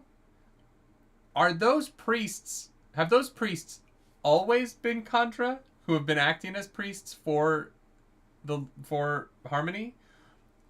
Or did the Contra kill priests and take their bodies? No, they just took priest clothes. Yeah, that's fair. In my mind, it's a huge city. Not everybody knows every priest by face. That's fair. And survivors don't really, have priests. Right? Uh-huh. So I guess, that makes sense. They wouldn't, know their... Yeah, because I'm thinking, Christianity, and, when a priest or, a pastor stands before the community, usually they know that person. If you say so. Well, I mean, I knew... Even the churches I didn't go to growing up in my area, I knew who the pastors of them were. Nope, couldn't be me. Fair. I guess my question is do Kandra do all the Kandra have a priest body that they've built for each religion in case they need it? They just put on the clothes. That's fair. I mean, unless they're like, you know what, I really have to get into character, and it's got to be a priest. whose lived experience is being a priest, so I can get into character, then they just, they have bodies ready to go. But no, I think they just like... Sorry, the survivors did have priests of Pathington. Yeah. Yeah, so people would know their priests. I just imagine they put on clothes. Yeah. I like my version better, where they all have like a religious persona that that Harmony is like, you have to put in like 5 hours a week of like community service. Oh my god. Like, you can have your other personas, but like, I need you, like, on Sundays at 10 a.m. I need you to put on your priest persona and go preach the gospel. Yeah, sure. I love that. Community service. I mean, ordained from God. I'm assuming a lot of the Kandra have just like a bunch of different personas that they go around in. That's what I would do. That's a lot of work, though. Like you're 1,000 years old. Yeah, I just mean, like, I feel like keeping up one life, I'm so busy, like, with this one life. I don't think I could have 3 or 4 at the same time. There are only so many hours in a day. I did like that Tensoon, one of the things I liked, because Wax and Tensoon get chased by these, like, hemalurgic things. And Tensoon is like, I don't come down here very often anymore. And then they run into a random room, and he hops into, like, different bones and gets into, like, his, like, fighting form really fast. Yeah. And I was like, did you... Do you just have, like, different bones around for you to jump into different forms? Or did you bring those down for this? I thought they could kind of create their own forms now. But he still has to change bones. Right? He can't just turn his like his like quadrupedal form into a bipedal form. He's not a transformer, although if he is a transformer, that's also great. I thought that they had kind of like discovered that secret. I think the bones still have to be the shape of the bones. He can like make a body around bones, but they still have to have like bipedal bones. The structure's different. Unless I'm wrong about that. Linus, thank you for that super chat. Love the payoff of Milan's comments regarding Tensoon being faster at changing than Pa'alm when Wax realizes it's useless info because he is that fast. Yeah, he's so fast. Yeah. So speedy. He does it immediately. It's literally like a Michael Bay Transformers cutscene. Yeah. And then he fights like a fucking god. So they begin to fight. These things are clearly manufactured to kill, like, Wax, like, to be dangerous to humans. Yeah. What the fuck, Brandon? Yeah, we got weird, like, zombie humans. Their skulls are so hard that they can, like, take bullets. That's some vibranium shit. Yeah, I have so many questions. I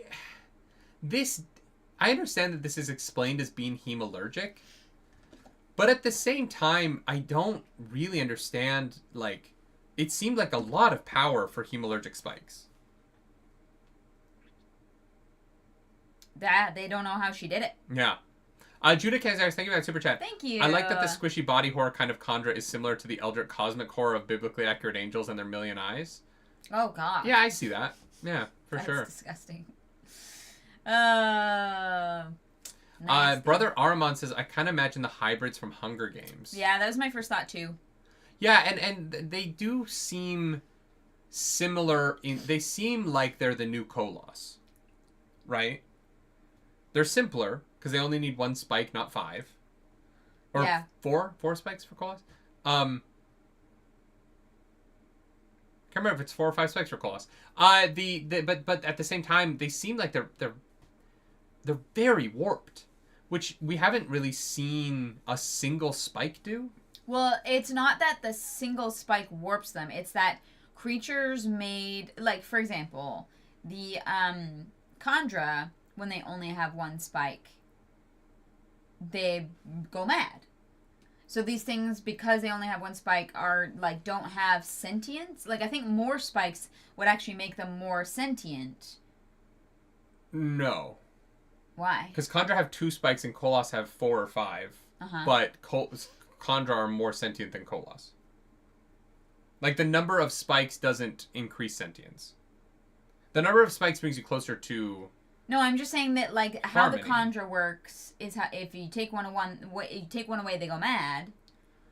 So right. maybe these are like a weird, like, conjure human hybrid, but they only have one spike, so they're like animals. The conjure hybrid. Interesting. Yeah. Yeah, it just I'm so curious how one spike does so much transformation to a person. Yeah, I think it's like almost like more of a weird degradation thing than it is a transformation. But it's not a degradation, they're more powerful. Yeah, but they're less human. Oh, sure, yeah. That's all I'm saying.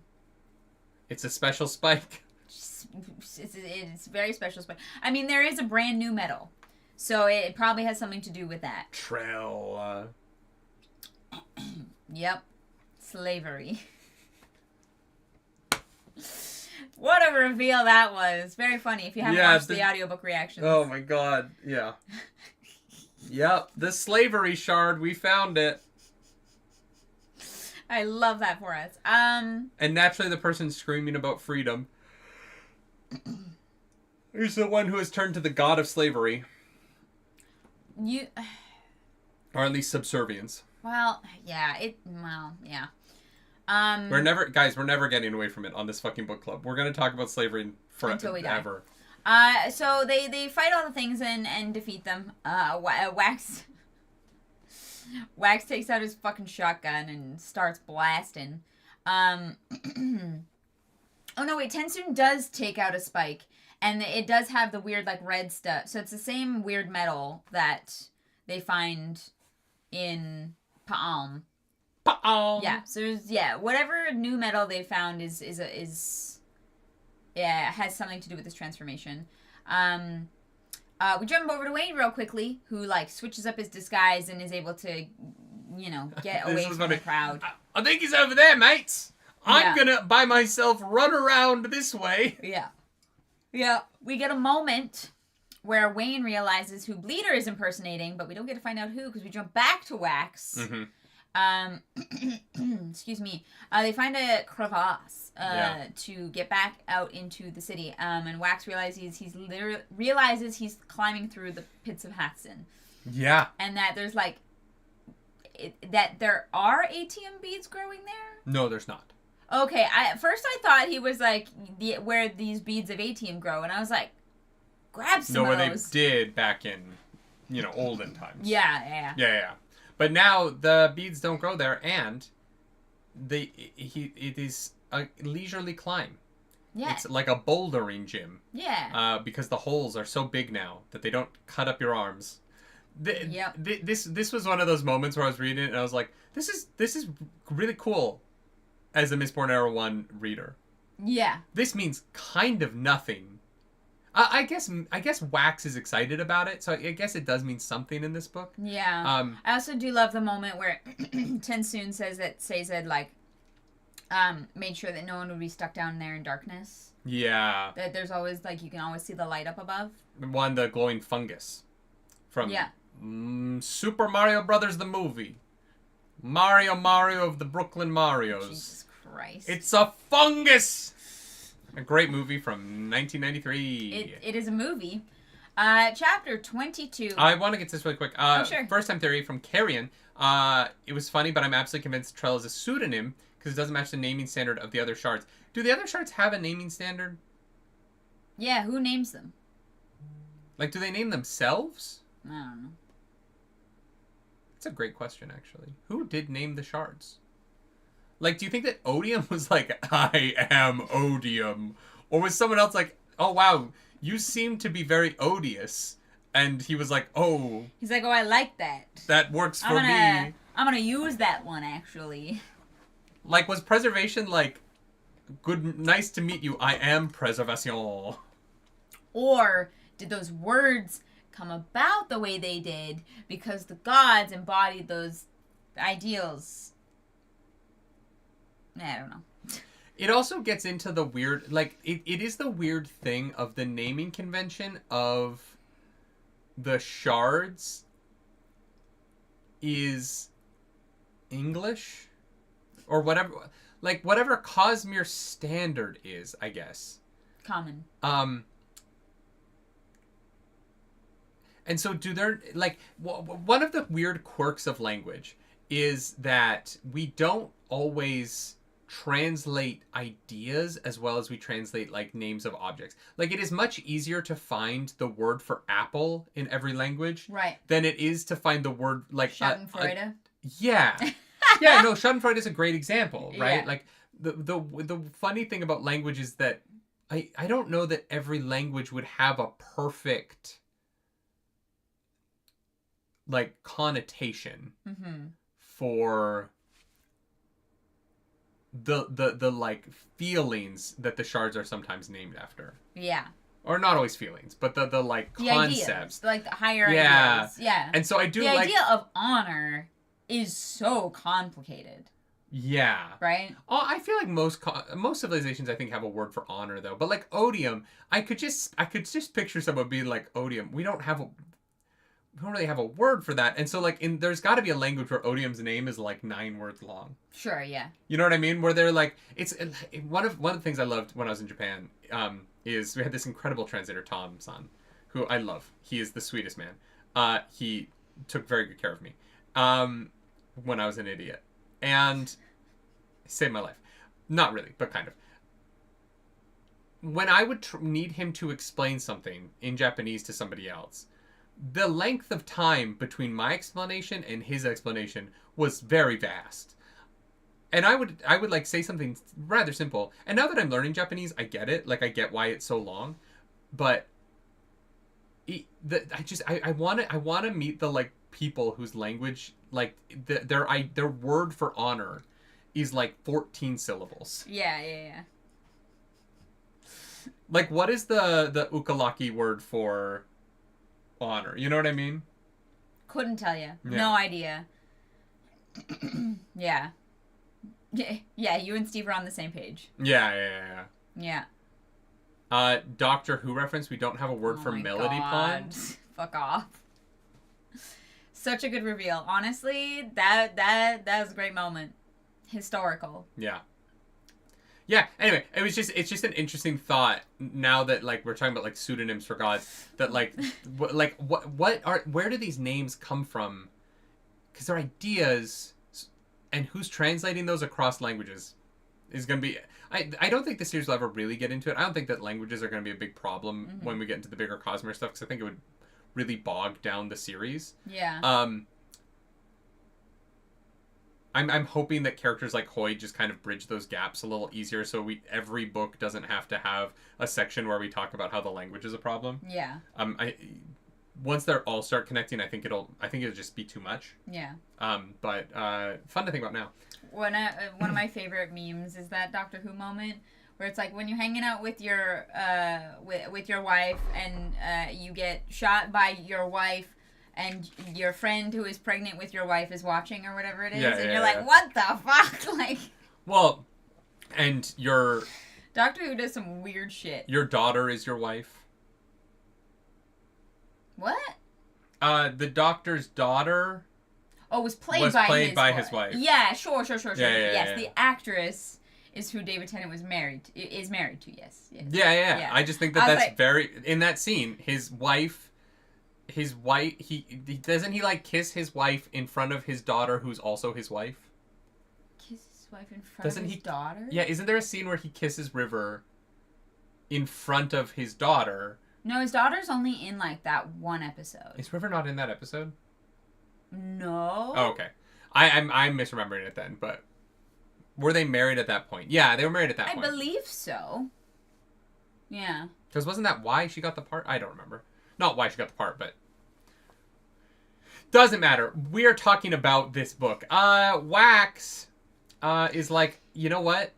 I know she hasn't killed the governor yet because she wants to do it in public. No, River isn't his daughter, Omniocris. No. The Doctor's daughter. The Doctor is played by his wife and David Tennant's wife in real life. It's the episode with Martha where they're on the planet that has the wars that have been going on for generations, but those generations are only like 7 days because they just like literally like make people out of DNA. Yeah. It does matter. It's a different, yeah. But she was the daughter-in-law. No. No, it's his father. Yeah. Never mind. It's fine. If you've never seen, there's an incredible... This is so complicated. I don't know what the British game show is, but there's a British game show where it's like one expert against like 3 normies, and David Tennant is on it, and the topic is like Doctor Who. And one of the questions is about the 5th Doctor. Oh, wow. And one of the contestants that David Tennant's up against is like, it's your fucking father-in-law! And it is one of the funniest... Yeah. It's one of the funniest interactions on TV where David Tennant's like, I don't know if I know this. And he's like, it's not fair. Yeah. I would quit at that point. It's a great game. Can't do it. Yeah. Anyways, Doctor Who is fun. I love David Tennant. Yeah, I wonder. The show might get canceled, unfortunately, but well, it's going to be wild. Yeah. We get to, oh no, this is actually... Chapter 22. Yeah. We're in part 3. We're in part 3. The one thing we didn't mention is that, Wax is like, oh, there's a reason Bleeder hasn't killed the governor yet. Duh. It's gonna be crazy. Just said that. Did you? Sorry. Yeah. I got distracted by Doctor Who. Part 3. Yeah, Wax shows up and is like, hey, Mercy, I need you to check on Steris. He goes to see the governor. Can I say one thing? Mm-hmm. I was disappointed with a lack of Steris in the finale, but her final moment, we're going to get to it. Hey. I wish she'd been a bigger part of this. Yeah. I really enjoyed her at the party. I really enjoyed that scene. Mm-hmm. But God, her stuff gets good right at the end, hey? Yeah. It's so good. I'm glad that she was brought in at some point, you know? Excuse me. Karen, this is a great... the 5th Doctor was asked what was the weirdest thing he'd ever gotten from a fan and ended up answering grandchildren because he was Tennant's favorite Doctor. Well, yeah, I mean, fair. What's the weirdest thing you got from a fan? My daughter pregnant. Yeah. No, that's a weird one. That is very funny. Yeah. Anyways, he bursts into the room, like, breaks down the door, and the governor's like, you could have just knocked, and he's like, I don't do that here. Well, no, he's like, I could have, and you could have ignored it. Exactly. So. He walks over to the window, and there's, like, a piece of gum, and he's like, huh, that's weird. And he turns around and he draws his gun on the governor. Because it turns out that's who Bleeder has been impersonating this whole time. Which I have, like, so many questions about that. Really? Yeah. Not that I think, like, it's not possible. But Bleeder's been doing a lot of things. The governor is a busy man. Yeah, right? This reveal, I was kind of like... Where does she find the time? Fucking how was she the governor this whole time? How do you run a city and also plot to undermine it and take it down at the same time? Well, I guess most of her plots, like, I guess she could have just done as an 8. Super speed. Well, yeah, okay, yeah. You know what? That's fair. True. That is true. That, you know what? 100% facts. Yeah, but the problem is, like, but here's the thing. This implies that the governor is moving real slow. Sometimes. Sometimes. When he sleeps, yeah. Super slow sleep. He's like a 12-hour girly, you know? He needs like 12 hours of sleep. Can you store up speed when you're not moving? I don't know. Probably, as long as you're not moving. The thing about speed... Or no, wait, is speed allomancy? No, speed is ferrochemy, right? Yes. Yeah. So the funny thing about speed, storing up speed, is very funny to me. Because the idea is that you have to move really slow, right? Or you slow yourself 1% all day. That's true. Right, but only when she has this hemalurgic spike in, which she doesn't always have in. She's switching spikes. How often, if you have super speed, though... Oh, but when did she get the super speed? Because we saw the girl she killed to get it from. And that girl hasn't been dead for that long. So she's had to have stored up a significant amount of speed. Yeah. It was not confirmed how long that body was dead. She'd only been missing 2 weeks, right? Yeah. Yeah, interesting. So she hasn't had that spike for that long. But I love the idea that... And this might not be true. You might be able to just lie down and store speed. As long as you're just moving But slow. I love the idea that you actually have to be moving. And so in order to store speed, you have to be going around the room like... No, you just have to breathe. Because when you breathe, your body moves. Your heart beats. Could you slow down your heartbeat by 1%? Can you imagine? Would you get, like, really cold toes? Can you imagine dating like a fair chemist whose thing is speed? It's like it's like being anemic. You're just on the couch reading a book, and you look up, and they're just very slowly walking across the room. I'm storing speed today. And you're like, sure, babe. Yeah, whatever you say. Whatever you say. Sweet and savory, I actually don't know because I feel like as long as it's consistent, it's fine, right? Isn't a heart murmur an inconsistent heartbeat? Yeah. Yeah. No. I don't know. It's an inconsistency. It's yeah, like so I don't know. Oh my god. If you're in a relationship and you're with a guy and he has like problems staying hard or he comes too quickly. Yeah. He could store speed during sex so that he's not experiencing his nerve endings as fast. He couldn't be on top because it would be really boring. But if you got into reverse cowgirl, which we talked about earlier. Yeah. New Gamer Subs flavor. The guy storing speed could basically last longer. Probably. By having you do all the work bouncing up and down on it. Yeah, you get a good cardio workout in. And he stores up speed so that he's moving slower so that it takes him longer to come. Yeah. Yeah, even if it's like 7% longer, like that might be significant. This is so stupid. That is the question that we need to ask Brandon Sanderson. Truly. Oh, man. Yeah, truly do. Anyways. Is there a power set yet that I have not immediately come up with a way to use it during sex? No. God, man. And if there is, chat will let us know and we will fix that immediately. Wouldn't that feel faster for him and make him last less long? If he's storing No, speed? he's going to last the same amount of time, but it's going to be longer for her. Oh, and his climax would last for fucking ever. Oh, jeez. I mean, yeah. Yeah. Huh. Okay.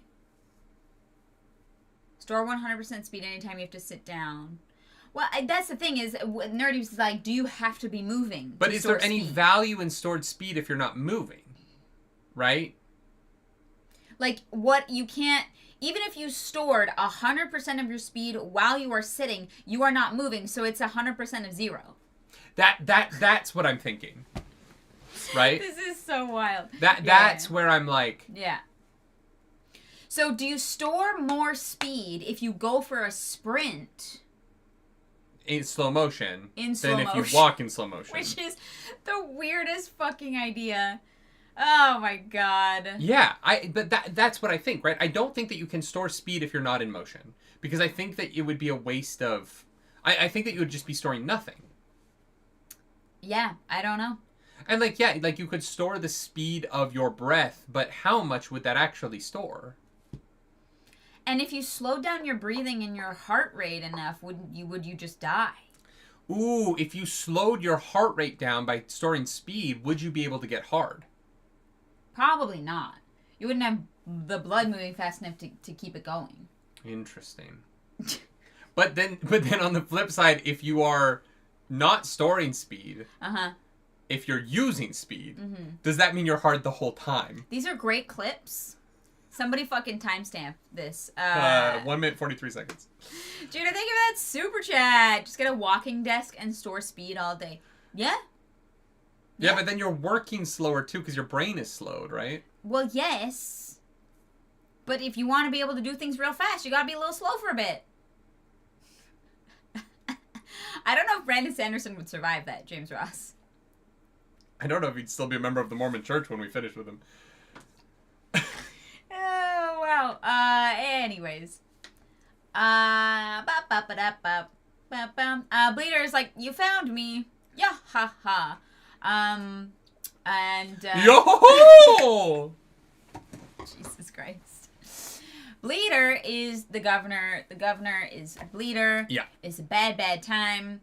And she really doesn't want to kill Wax. She's like really like not down to kill Wax for some reason. Don't know yet. 'Cause she loves him. Don't know actually.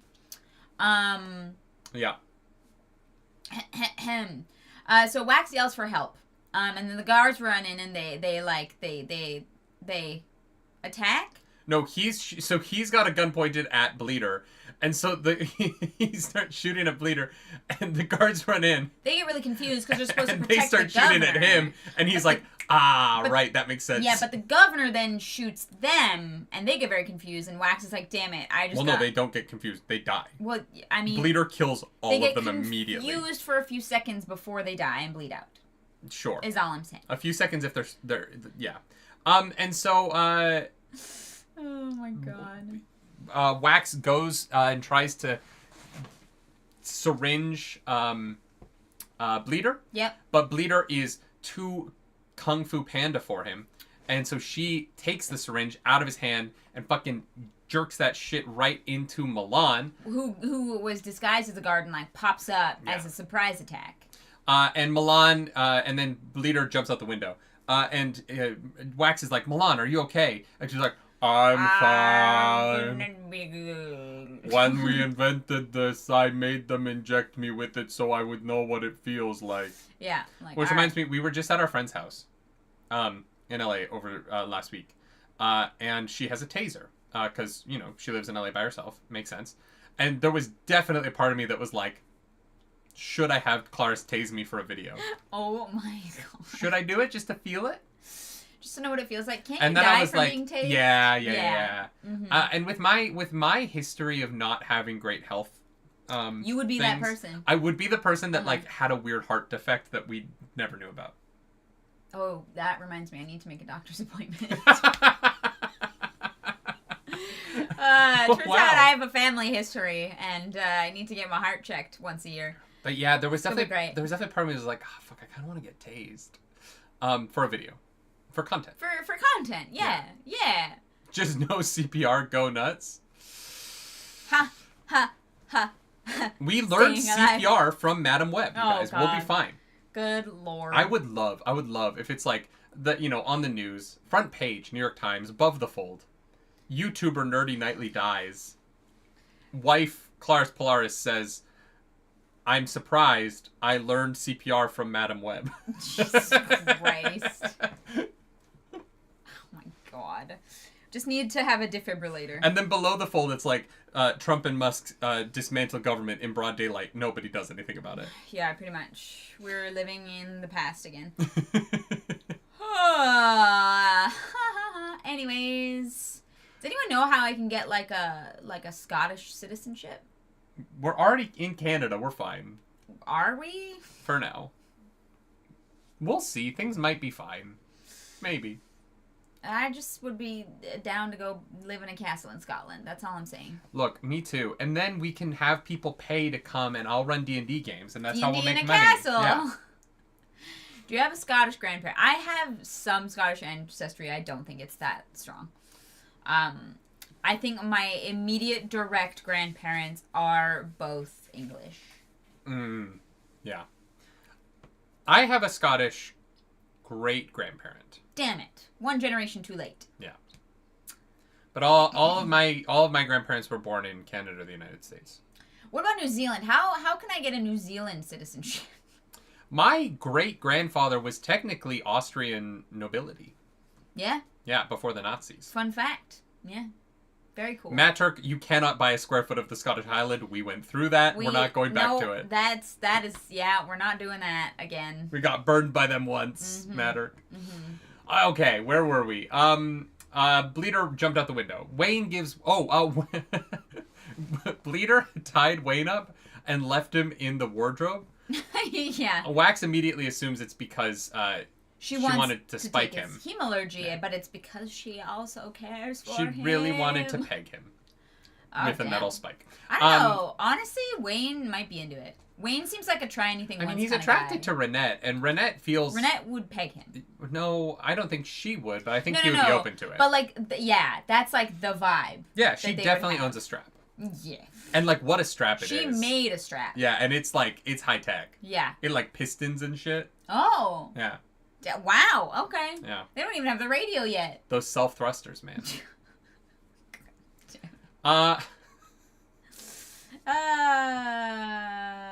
Anyways, Blair runs away and Wags chases her. This is so stupid. Chapter 23. This is so fucking dumb. That's what y'all are here for. I love that we just, like, explain a book in order while making some of the dumbest jokes anyone's ever heard. Yeah. Wax goes outside and finds bones, and he's like, oh no, Bleeder's in a new body. And they're in a garden, and then she takes off into the air, and he's like, oh, she's out of speed. She's become a coin shot. Time for me to say... It's my time to shine, baby! I love when authors have a thing. I do. Brandon Sanderson's thing has a thing. Being characters being like... This is my domain. This is mine. Like, Kaladin is the like, sky is my domain. Even though I just learned how to do most of this. Vin is like, the mists are mine. Yeah. And now we have Wags going, steel is my domain. Yeah. I'm like, I see a theme here. That's like, Brandon, I get it, man. Yeah, I get it. It sounds cool. I get it. It's fun. I dig it. I'm definitely noticing a trend. Yeah, I do. I cannot wait for, like, the finale of Wind and Truth, right? Final pages. We're in the big conflict with Odium, and Shallan turns to him and goes, little did you know, mental trauma is my domain. And then she Hadoukens him. Post-traumatic stress is my domain. Jesus. I could see it. Actually, I could see it. Yasna's like, Odium, who do you think you are? Getting paid to step Running on people is my domain. Oh my god. Killing my family is my domain. You can't kill my brothers. I reserve that right for myself. Oh my god. I love it. I love it. Although I want to say, like, Raven's got a good point that, like, Kaladin is a drama queen and says it out loud. Everyone else, it's like an internal thing. I will concur. For sure. Yeah, that's fair. What is Brandon's domain? Writing about what the domain of his characters is. Yeah, we'll go with that. Yeah. Having his characters kill their wives. No. Yeah. I think that Brandon's domain is that he's, like, writing books about maintaining the status quo now that I'm rich enough that I am enjoying the status quo is my domain. I think Brandon's domain is actually... That's a joke. This book actually does dismantle that a little bit. We'll get to that later. No. But... I think Brandon Sanderson's domain is, what can I write about that, like, kind of, like, undermines the church without being kicked out of the church? You know? How can I talk about how dumb religion is without pissing off Mormons? Yeah. Johnny Coleman, thank you for that super chat. Dalinar and Wax need to fight over wife.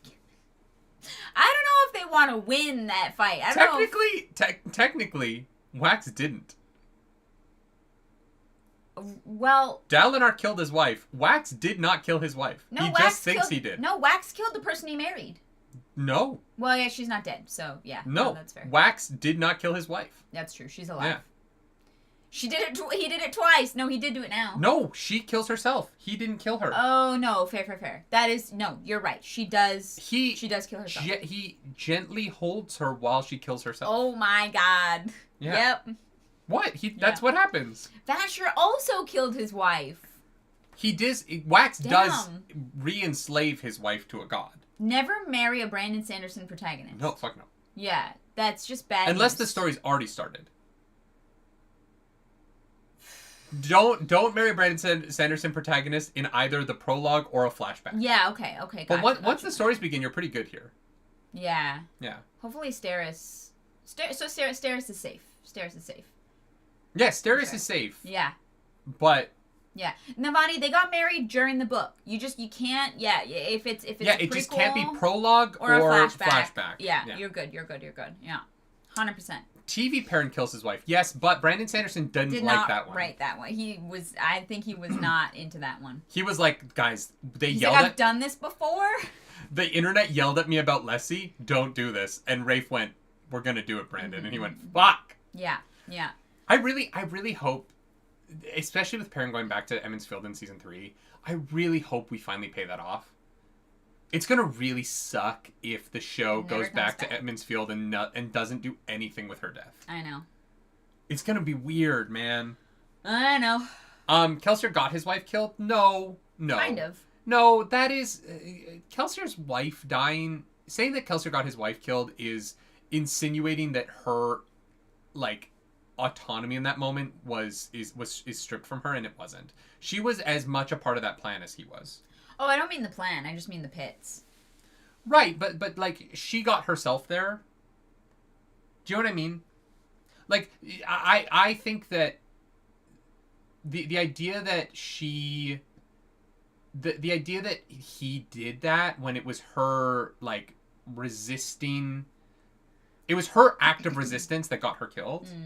And I think that... Yeah, it was more of a sacrifice. It's her active choice. Yeah, for sure. That is fair. I think that saying that he got her killed is more of what fridging is than it being a thing that she did. Yeah. That makes her heroic. Yeah, I feel you. And I don't want to take away the heroism of her. Of Mare. Especially because she's really off screen, right? Like, but Mare was truly heroic. Yeah. In her defiance of the Lord Ruler and in her saving of him. And so that was her action, and I do love, I love her for that. Yeah.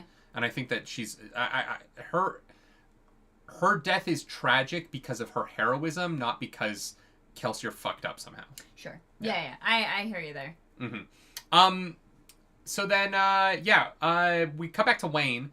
Wayne and the ladies, Marcy and Milan, the M's, are... They find their way outside and they find the governor's bones. And Marcy comes up with a crazy plan where Milan is going to become the governor and give a speech that will solve everything. Hell yeah. We love to see it. Yeah, I'm sure that will go perfectly. Swimmingly. Very smooth. Barely an inconvenience. It is a great plan, though, from Marcy's point of view. I think that, you know... What else are they going to do? Like, I'm like, in the current circumstances, I'm like, this seems like the best course of action. I do wish we'd gotten a little bit more in this finale about with Wax and everybody else, but I do think that by having Wax do his own story, we also got to let these characters... Not Wayne as much. I don't think Wayne really shines in the finale of this book at all. He kind of disappears in it. He kind of gets locked in a closet, and then he's on stage with Milan, but he doesn't really do anything in the rest of this book. Yeah. Marcy, I think, really gets to shine because Wax fucks off to follow Bleeder. You know, the end of this book is really like Marcy's... It's Marcy's story. Yeah. And also, even though Aradel surprises her, I do think that the way in which she has interacted with Aradel throughout this book inspires him to do what he does. I don't think he would have done what he did without the evidence she provided for him. Yeah, interestingly, I almost think like Marcy's arc in this book is more interesting to me than Wax's. Wax is sort of along for the ride a little bit, because he's the one being teased along by this thing that he doesn't understand. Yeah. But Marcy is a very active character. Yeah, I would have been down, honestly, for more Marcy POV in this book. Yeah, 100%. Yeah. 1000%. I think her story's a little bit more interesting. Yeah. And I think that without the Marcy stuff, this book would be lower for me. But Marcy is the character I think has the most active story and really, like, changes things in a way that she learns. What I think is interesting about the book is I think that Marcy is the example used. She watches how Wax does things and how he leaves problems in his wake. Yeah. And she, in turn, acts in a way that doesn't cause those same problems. Right? She is actively trying to community build and, like, you know, ACAB and all the, like, real world jokes aside, right? She is trying to work within the police force in a way that is going to work the best for the people. Yeah. And she genuinely has people's good intentions at heart. And I think that that really comes across. And I like that the finale gives her such a big thing to do on her own, and that she's so successful. And it's just it's great. I really enjoyed all of this section with her. Is what I'm trying to say. Yeah, I agree 1,000%.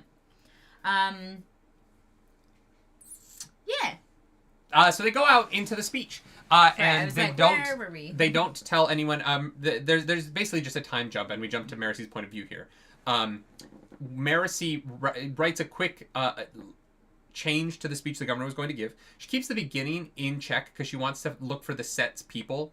And so she doesn't want to clue them in too early that Milan is giving a different speech than the one that they were expecting. Yes, but she goes out into the crowd, and she's, like, super confident and feels good about their plan, and then realizes that that's because there is a soother. Yeah. Who is calming everybody down. Because she's not anxious, and she's like, wait, I should be freaking the fuck out. Exactly. So she's worried that the set is involved because they've been told that the set has an investment in Bleeder's plan succeeding. Yeah. So she heads out and she's like, hey, if there is a soother, there is probably a rider. Yeah. So they can bounce back and forth. And she finds Reddy. She's like, hey, man, someone's soothing the crowd. And he's like, no, you're dumb. And she's like, do you hate me right now? I stole your job. And he's like, oh, fuck. Wait, I don't hate you right now. I'm like mildly annoyed by you. What is wrong with me? Yeah, I love him being like, wait, fuck, I don't hate you right now. Yeah. I should hate you, woman. Yeah. Blue, welcome back to the Nerds Blue, Radiant. 37 months. God, we've been doing this for so long. I know. You've absolutely been here the whole time. I saw you. 100%. What's so funny to me is we've been doing this for so long, and the internet's been mad at us so many times. That, like, last night when the internet got mad at us, I was like, God, it's so weird that this keeps happening. But, like, we've been doing this for at least 37 months of people getting mad at us for opinions. At least. Yeah, and some of y'all are still here. Crazy. And we appreciate it. Skepcat says, first time theory, why didn't Sazed give her an earring? Because she's not a Pathian, and so I don't think that... I think that would have been weird. Yeah. Yeah, I think that, like, Wax would have had to been like, okay, so you put this in your ear and then you talk to God, like... Yeah, I don't know. Maybe... Sazed very much holds religion sacred. Yeah. Whether or not he thinks it's, like, correct or not. And so, yeah, I don't know. That might feel like weirdly stepping on toes. I don't know. Yeah, maybe he just doesn't want to talk to everybody. I get that. I don't want to talk to everybody. Which is why I go live and talk to hundreds of people on the internet. Love that. Really makes sense. Yeah. Yeah. Anyways, there's a very suspicious carriage parked nearby, and we get to chapter 25. 25, guys, the penultimate... Oh, there's the mouse. 25, the penultimate chapter. Bleeder starts speaking to Wax in Lessie's voice. And he's like, she's like, I didn't want to do this to you, but, like, you have to feel really strong emotions to break free of Harmony's influence. I'm about to hurt you real good. And I'm like, that works for, like, hemalurgically spiked people, but I don't know if that's gonna work for Wax. Well, she's a little mad. She's you know. She also might be right. Like, in Bands of Mourning, I don't know that, which was mentioned. Huh?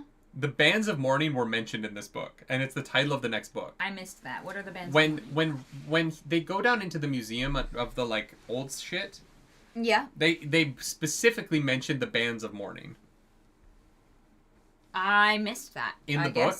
And that's the title of the next book. So something in that museum is going to be very relevant in book 3.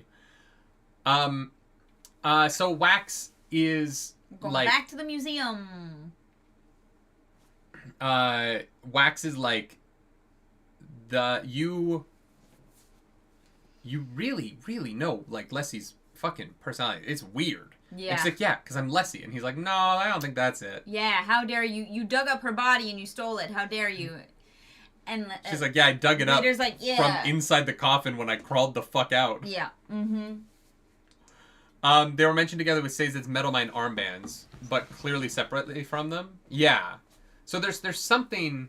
Oh, maybe the Bands of Mourning... Maybe Sazed has, like, metal minds where he, like, remembers the names of everyone who died or something. Like, maybe the Bands of Mourning are metal minds that have information about the people who passed. That would make sense. Bands of mourning.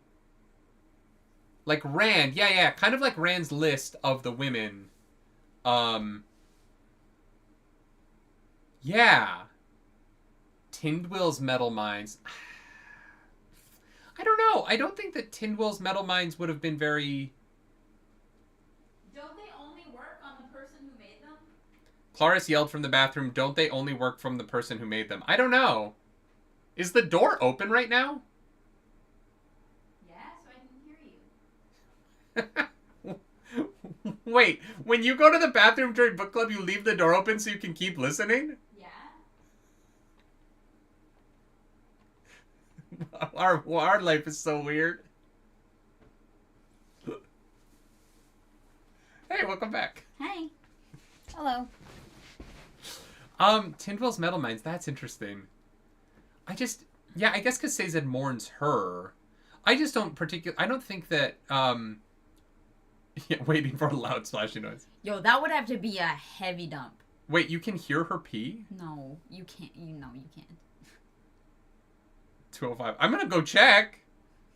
You literally cannot. No, not really. Oh, okay. I was like, no. I was like, that, if you guys can hear us, I'm like, I'm gonna go pee upstairs. That would be so weird. It's just so long to go all the way upstairs.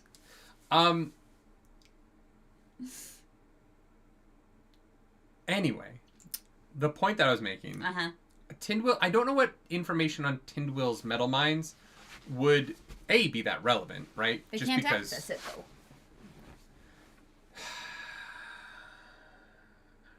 Yeah, you can't use someone else's, right?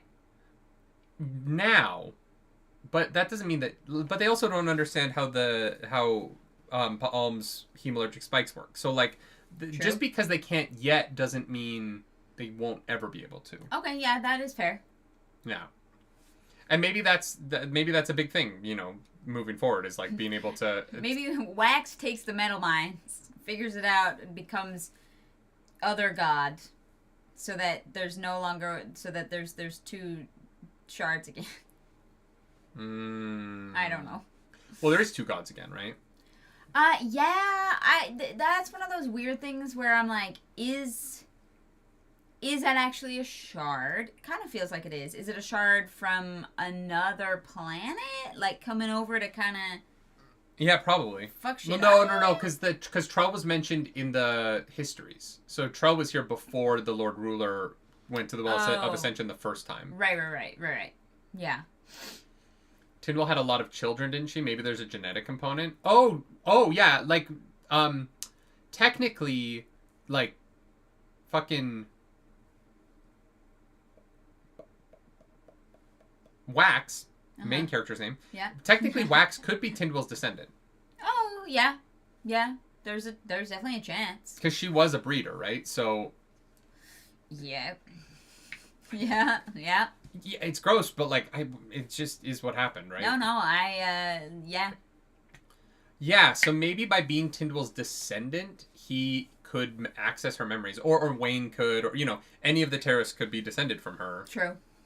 Oh, that's God. interesting. If it's Wayne. Yeah. Yeah. So then, Marisi. We cut over to Marisi. Marisi is, getting ready to fight the carriage. They have their aluminum-lined helmets on, because they're trying to block out those signals. And Reddy takes off his helmet and is like, yep, I'm being soothed. It's stronger here. They're in the carriage. Puts his helmet back on. And then the carriage doors open, and a group of men come out into the alley, and it's time. It's fight time. It's go time. And so they pull out their dueling canes. No, they have guns out at first, and then they both kind of are like, this is bad for both of us if we start shooting guns. And they didn't start blasting. They did not start blasting. Frank would be so disappointed. They started punching. Yeah. Yeah, with batons. What? They started punching. Yeah. With batons. Dueling canes. Whatever the fuck you want to call it. And they start fighting. We cut back to Wax, and Bleeda they're kind of in a standoff on a bridge. And Earlier in the chase sequence, there's a really great moment I liked where Wax realizes that Bleeder wasn't the marksman because of the way that she moves in the air. And completely different, yeah. The marksman was like using tight spaces and going into buildings, and Bleeder seems to be staying out in the open. And I appreciated, you know, I have said I wish this book got into his detectiving a little bit more, but this was a great moment to show the way his brain works and how he's able to, like, how he views the world and how he's able to deduce this. I thought it was really well done. Yeah, 100%. Yeah. Yeah, Bleeder is like, but I love you. And he's like, you can't be her. Mm-hmm. But then he's like starting to put it together. He's like, she didn't kill Wayne. She hasn't killed me all this time. He like is like he lifts Vindication to use it, but she right. They're not on the bridge yet. They're on the tower here. Oh right. Yeah. They're on top of a tower, and he goes to like shoot her. Almost she bats the gun away. So they tackle and they fall down to where the bridge is. He gets shot in the leg. Yeah. Which is not good. He's been shot twice tonight. And they fall, and this is where the city is like on fire at this point. The riots have been burning shit down, and so they're like on a bridge now, with the fire burning around them. This would go hard in live action, or like the guy who did our Vin art that's currently on the ground because we haven't. It's gonna hang behind us once we get this room. Actually, there's work that we'll do eventually when we're in Toronto for more than 5 days at a time. This shot is going to go hard in whatever version of this they end up making. Yeah. Oh, an anime would do so good with this. The two of them on the bridge, the city around them in flames. Oh, God, The flames, like, reflecting off the river. Yeah. Fucking so sick. Yeah. Yeah. But before we can get to their confrontation on the bridge, Marcy is watching Reddy's men... Reddy was like, stay out of this. You're not a physical combatant. And she was like, you know what? Fair. That's true. I'll wait. Yeah. But Reddy is getting his ass kicked. Reddy and his men are not doing well. Like, half the men are down. Like, it's not looking good. So Marcy's like, I gotta do something. On the stage. Speech isn't going well. Yeah. Milan is starting to get real angry. And Marcy's like, oh, fuck. Milan is too into character. And it is not good. I love She Marcy. cannot separate herself. She's a method actor who cannot separate herself from the character that she's playing. Yeah. It's very dangerous. Yeah. And why we don't do method acting. She starts being like, oh yeah? Yeah, you want to riot? Go fucking burn your fucking house down. Go burn your house down. See if I care. Milan starts becoming like a Philly politician. God. Where she's like, oh yeah? Yeah, you want to burn your house down? Go fucking burn. Oh yeah? You think I care? The Eagles you lost? think I care? Jesus Christ. They won. And they still burned their shit down. Yeah. My favorite thing about the city of Philadelphia is if their team wins, they riot, and if their team loses, they riot, and there's no in between. Yeah. There's just riot. Love it for them. Yeah. It's great. And fucking the city of Philadelphia greasing the light poles so that people don't climb them is the funniest shit in the world to me. And yet they still climb them. They still find their way up the light poles. It's a weird Philly thing. Sure. The mayor of Philly was like, hey, no matter what happens in the Super Bowl on Sunday, please don't climb the light poles. Please just chill the fuck out. I am begging you. A sports game. Don't climb the light poles. God damn, people are so weird. Like, I'm not gonna climb a light pole because fucking Demi Moore wins for Severance. You know what I mean? Like, calm the fuck down. I know, but when you find out that like over 50% of the adults in Philadelphia are illiterate, you're like, well, I guess it makes sense. They can't read. Why would they listen to the mayor? Yeah, true. Yeah, that was a harrowing statistic. That was a harrowing statistic. Anyways, Marcy is like, okay, all right, I'm gonna fuck around so that these people find out. And she like goes to the carriage and notices guards there. Flickers her like slow down ability. Yeah. So that they get caught in it, and the dead. world goes blah, blah, blah. Yeah, she's playing a dead corpse. Well, no, my favorite part is before she plays that, she walks in and pretends to be fighting. And then pretends to get it. Yeah. I just love her being like, I took stage combat in college. Yeah. Oh, no, my jaw. Yeah, it's great. She's like, I was so convincing. 10 out of 10. This book made me love Marcy a lot more than I did in the first one. Oh, yeah, she's great. She has a sense of humor that I find very unique. And, like, a sense of determinism. Yeah. You know? It was really good. It was really good. And picturing that was very funny with and then pitting that up against the whack stuff. I was like, I'm so confused. So she starts flickering her abilities. Yeah, which makes the guards realize that somebody Metalborn is doing something, and that the fighters should be aware. So they get permission from the guys inside the carriage to go pass on the message. Marcy is able to sneak in, pulls a gun on them. Bang! And is like, ladies... You're soothing for me now, bitch. Ladies are not violent. It'd be a shame if you made me violent. And they're like, yeah, whatever you say. We go back to He Wax. just brought up a great question. Mm-hmm. If you jump off a building and then start storing speed while you fall, would you store up an immense amount of speed while essentially casting Featherfall? Maybe. Is this just Renarin running and jumping off the fucking cliff over and over again? Like, would that... Wow, Pete, that's a great question. Is it the speed you move your muscles, or is it the speed of you in the world? Oh, fuck. Is it essentially just Featherfall... The momentum of your body. But you...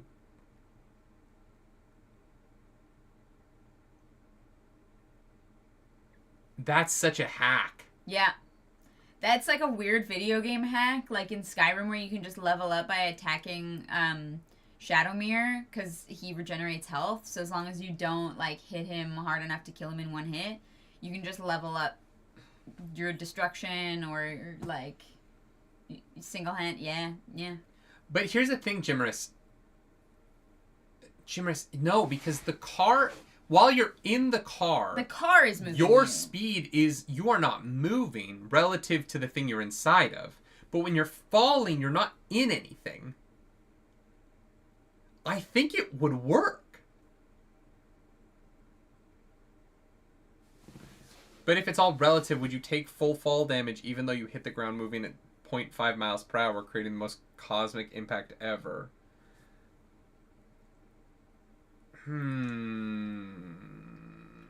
I don't know. James Ross says, but then violates the law of conservation of energy. But James Ross, so does like burning pewter and being able to run for 6 days. You know what I mean? Like, it is magic. But so Jim, so in a car you're not moving. The car is moving. The car is moving you. Right. Like inside of a plane, you're not moving. The plane is moving.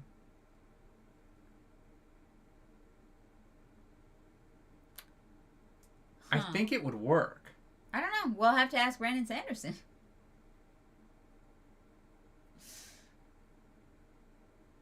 Huh. That's interesting. I'm with sweet and savory here. Anyway, so, she gets the rider and the soother. Wax. We're back with Wax. Bleeder is weeping. Just like, Wax, please. Harmony's a fucking piece of shit. Yeah. And he's controlling everything. He's been grooming you this whole time. So Wax shoots her with his very special bullet made from his very special earring. Yeah. That is a hemalurgic spike. And so she now has 2 spikes. And Harmony screams, realizing... Or Lessie screams, realizing she is now enslaved to God again. So that's... Oops, I enslaved my wife to God. The Mormon story.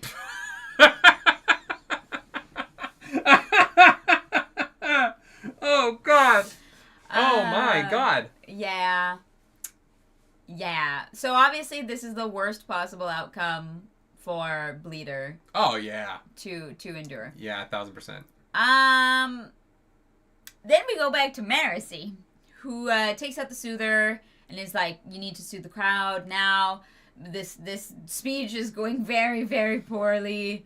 But Aradel gets up on stage and is like, hey, y'all, the governor is corrupt and I have evidence. So, and I have a list of people, actually, that we could all go arrest together. Yeah. Because we're on your side. The constables when martial law is enacted, like, we have authority, and we're gonna go arrest some people. How does that sound? It is the most, like, kind military coup I've ever read. Yeah? It is the most, like, hey, everyone, so here's the deal. You can riot, and I will shoot you. Or we can arrest the lords and ladies, and I won't shoot you. But I get to be the leader now. And the crowd's like, yeah, all right, that works for us. We fuck with that. Book over. Yeah. No, I think Ardell crushes it here, right? Yeah. No, he obviously does a better job than I just did because I was being goofy. No, but it is full on a coup. Yeah. And kind of like the crowd like agrees to it. And what's so sad is that I'm like, no crowd would ever just go along with a military coup. And then I'm like, wait, well, actually, if I go to CNN.com right now. Yeah. But also, like, reading this, I was like, I'd be on the crowd side. I mean, Wayne is, you know what I mean? Like... Yeah, no, and I get it, right? One of the things that I really liked about the way Ardell handled this is that he didn't... My favorite moment in this chapter... in the Marcy part. The wax stuff is great. Mm-hmm. Just because the reveal of her actually being Leslie is so cool. But, I mean, it's the title of the video. Ardell being like, turn around to the cops. And they don't. And he goes, no, turn around. Face me. Be among them, not the line between me and them. Yeah. Is such a brilliant move on his part. Mm-hmm. Like, it's so fucking good. And I thought that it's the thing that makes Ardell's statement work. Is him telling the cops they are of the people. Yeah. We're removing the us versus them a little bit, right? Yeah. And I just, it is so brilliant, and the way that Brandon wrote that is one of my favorite things in this whole book. And really, I like Ardell a lot as a character. I know, think that... Sorry I ever doubted you. Well, no, but I like that he's complicated enough that those doubts could be there, right? Mm-hmm. Like, I like that we didn't know, and that what the version of himself that he confirmed to us ended up being such a fascinating person. Mm-hmm. I thought that was really well handled. Yeah. And so they're going to go arrest a bunch of people. And the crowd is no longer going to burn everything down because they're going to work together with the cops. Yeah. Yeah. Meanwhile, Batman is fighting Clayface. Jesus Christ. We get back over to... Oh my god, this is a Wax. Batman Clayface story. Sure. That's crazy. Wax goes over to Bleeder, and she basically starts confessing everything. Okay, wait. Before we get into this, because this is going to be serious, and I want to make one more Batman joke before we get into the serious stuff. Make a joke. If book 1 is Batman versus Bane, and book 2 is Batman versus Clayface, what Batman villain is book 3? Scarecrow. Oh, you think we're going to do some fear talks and shit? I have no idea anything about Batman villains. Yeah, you do. Joker. You know Batman villains. We've watched enough Batman stuff together. Yeah, but I don't know what their, like, classic... I could see a Mr. Freeze. Go into the Ice Age? Well, there's a lot of hemalurgic abilities that, like, would generate heat, and I do wonder where that heat's stored. Well, yeah, like, moving really fast would generate a lot of heat, right? I don't know what that has to do with Mr. Freeze, but yeah.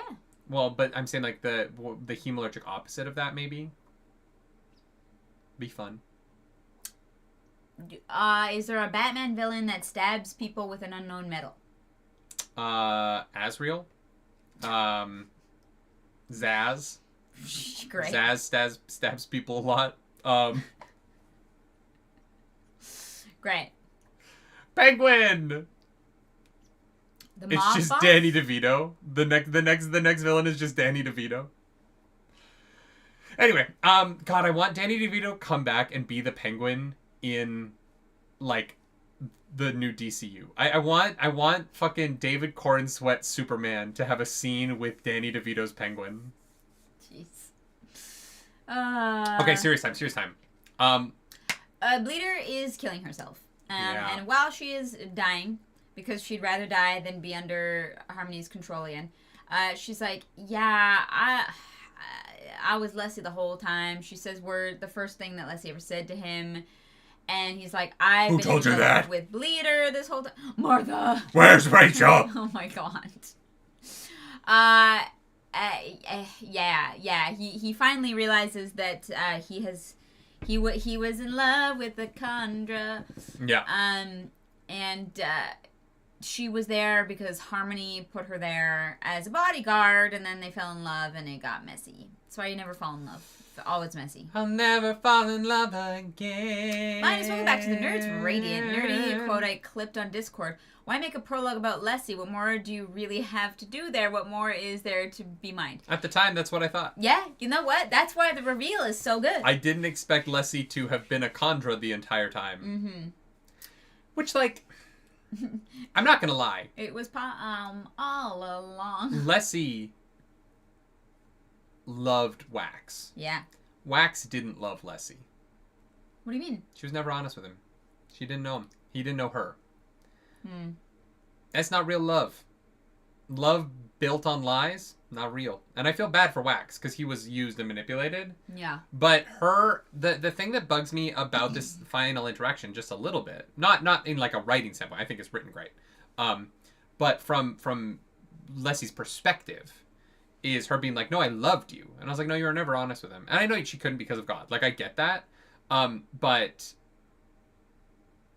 just really sad. Like, this true love of Wax's life wasn't real love. Because the person that he fell in love with wasn't real. Yeah. It was a creation almost to make him fall in love with her. Like, Leslie was like, I'm going to show up and be a bodyguard. And I am going to be the hottest, most attractive person to the person I'm supposed to be covering. No, but did she choose that body because he's attracted to it, or did he develop a type because of Leslie? Because he does say that, like, after he's already been in love with Leslie, he says his type, right? Sure, but she could have been, like, a 6'4" man with giant shoulders. And that would have worked on me, but, like, I don't think that would have worked on Wax. You never know. And so, she did kind of show up and be like, hi, I'm incredibly hot. Is she described as being incredibly hot? I think the only person that's ever described as being incredibly hot is that, like, Milan person, like, that's caricature. True. Yeah. Milan is described, like, almost like bimbo-esque, you know what I mean? Yeah. I don't know. Leslie's never been described as, like, the hottest person of all time. Yeah, maybe I'm conflating Wax's admiration for her and that a little bit. That's fair. That's fair. Yeah. Are Kandra going to be the VTubers of the future? Abso-fucking-lutely. Absolutely. Yes, correct. Leslie might actually be the real Pa'am since she didn't think she had a personality before. Yeah, but she had to get those bones somewhere, right?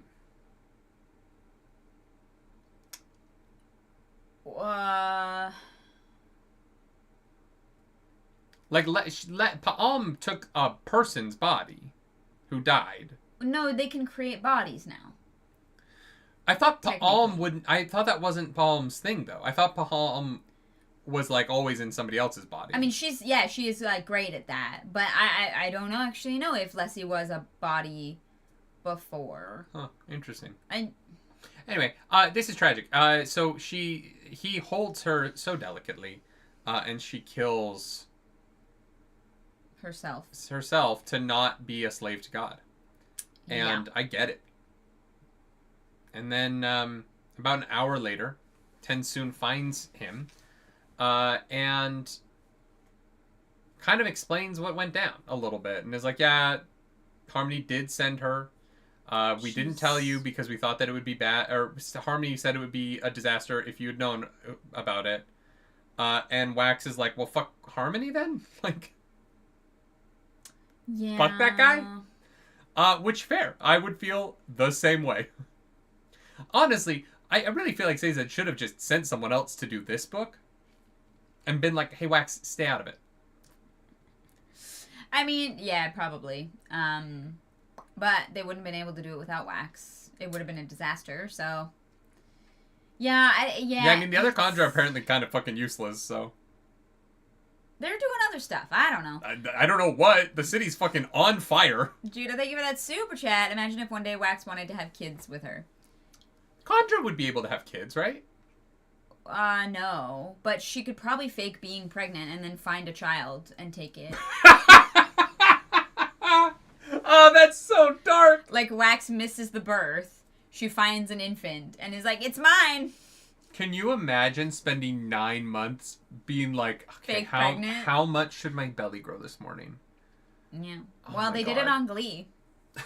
And that was a reveal. And that's what you missed on Glee. Judah Canizares. Oh, no, yeah. James Ross says he sent someone who could bear the pain. Could he? That feels like weird God shit. That is not my favorite. It's like, oh, bad things only happen to people who can stomach them. And it's like, that's really fucked up. And also not true. Christians also believe that too, though. Like, God only puts in your path what you can bear. What you can handle, which is not true. Which is so odd. That's why we had asylums for a long time. It's just being like, oh, no, God put those people on that plane and crashed it because they could handle it. Yeah. It's just an insane statement. Like, just well, I mean, the one in Canada, they all walked away, so yeah. Well, those people could not have handled a crash. Those people could not have handled death. But everyone else who's, the other 11 plane crashes that have happened in the last month, those people can handle it. Sure, yeah. Yeah. Linus, thank you for that super chat. Love that Wax ignores the earring. No Penry, some bullshit, plot-driven, you destroyed my life, but for the greater good. Yeah, I mean, he's upset right now. I understand. Look, I think that a talk with Harmony would probably be, like, a good thing, but if I was him, I wouldn't want that either. Mm-hmm. Yeah, no, for sure. So, I wouldn't put it in. Fuck that guy. Yeah. I am a little, like... and I said this in the audiobook reaction, I think. I hope that this series can find some joy and find a way to make me not hate Sazed. Yeah, that was rough. Because I love Sazed. I love Sazed, and these books are not doing a great job of keeping that relationship between the audience and the character for me personally. I'm pissed at him too. And I know that's what the book's going for. Like, that's not a criticism of Brandon. I just kind of hope that Mistborn Era 2 can find some...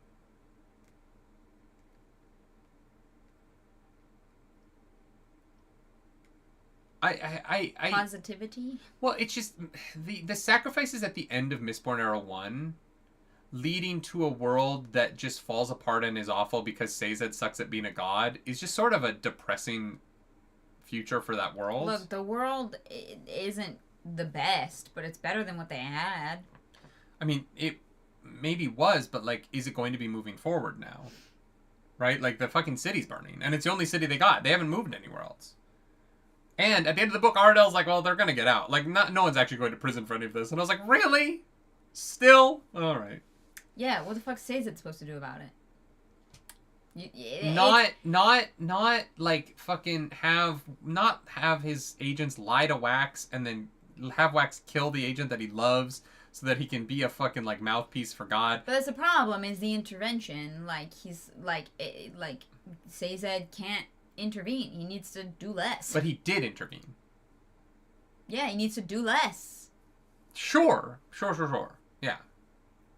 But he didn't. He chose to send Leslie, and now fucking Wax feels the way he does. Yeah. And I just agree with Wax. Like, fuck Sazed. Yeah. Right now, right?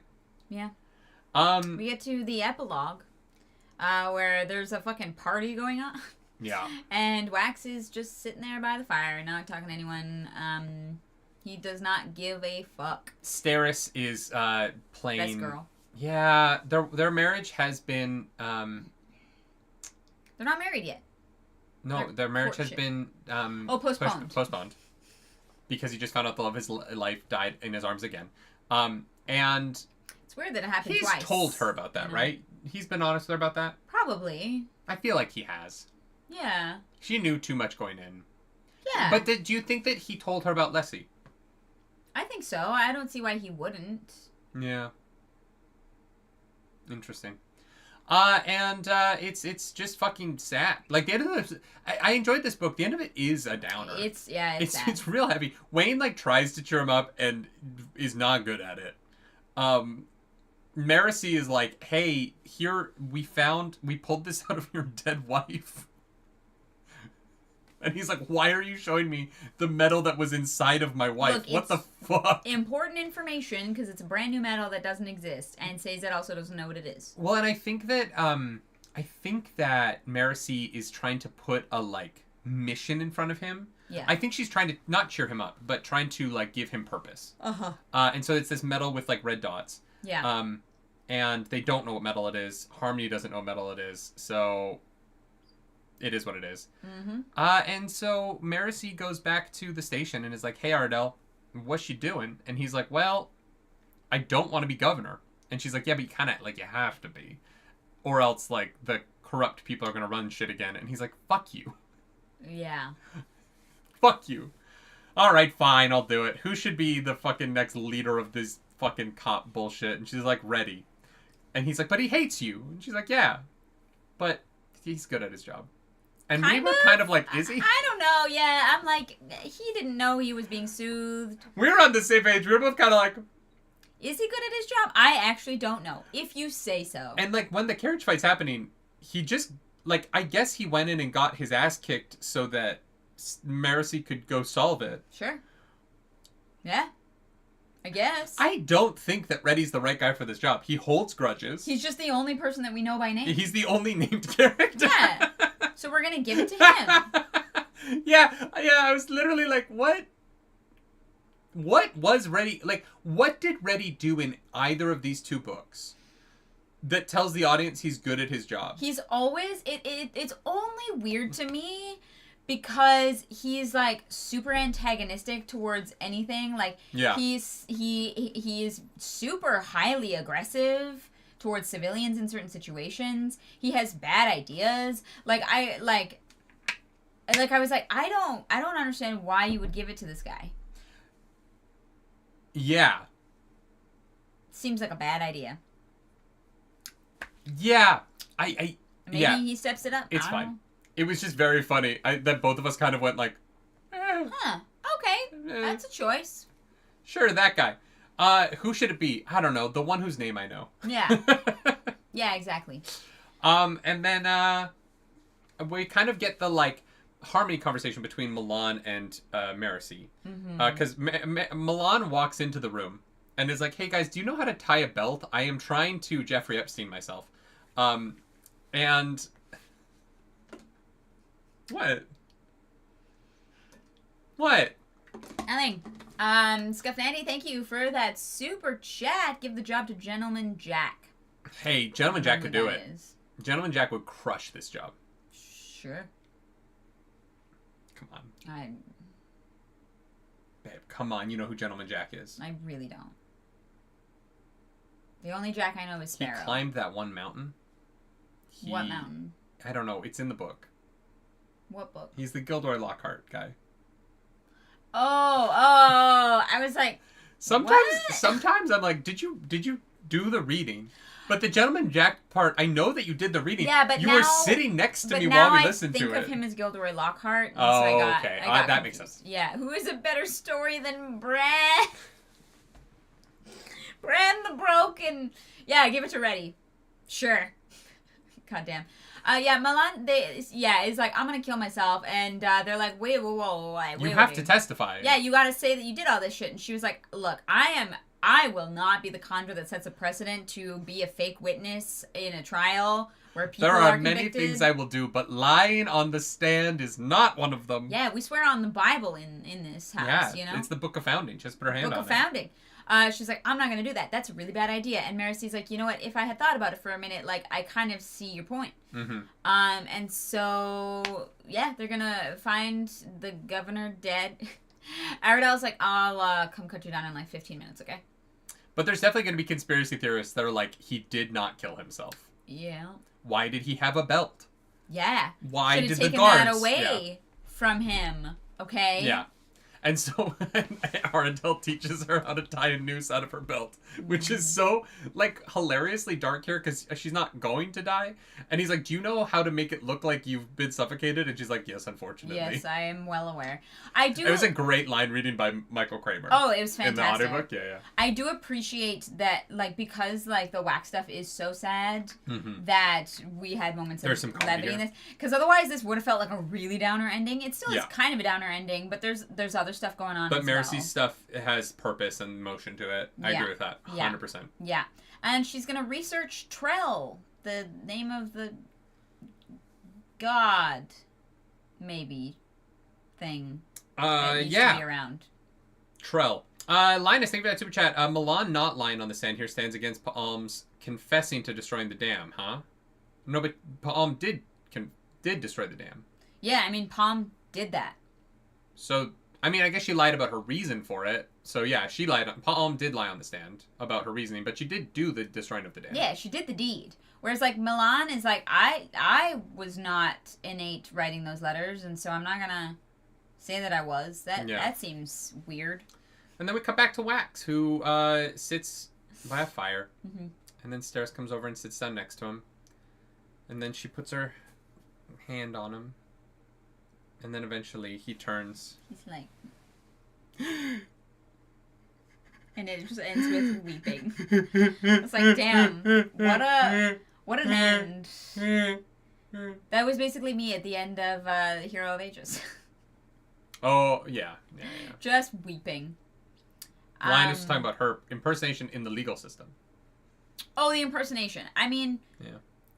Yeah. But she is the one who committed the crimes as well. So it is one of those weird things where it's like... yeah. Yeah. Also, Pom is crazy. Remember? We just wave away everything because she's crazy. She only got one spike.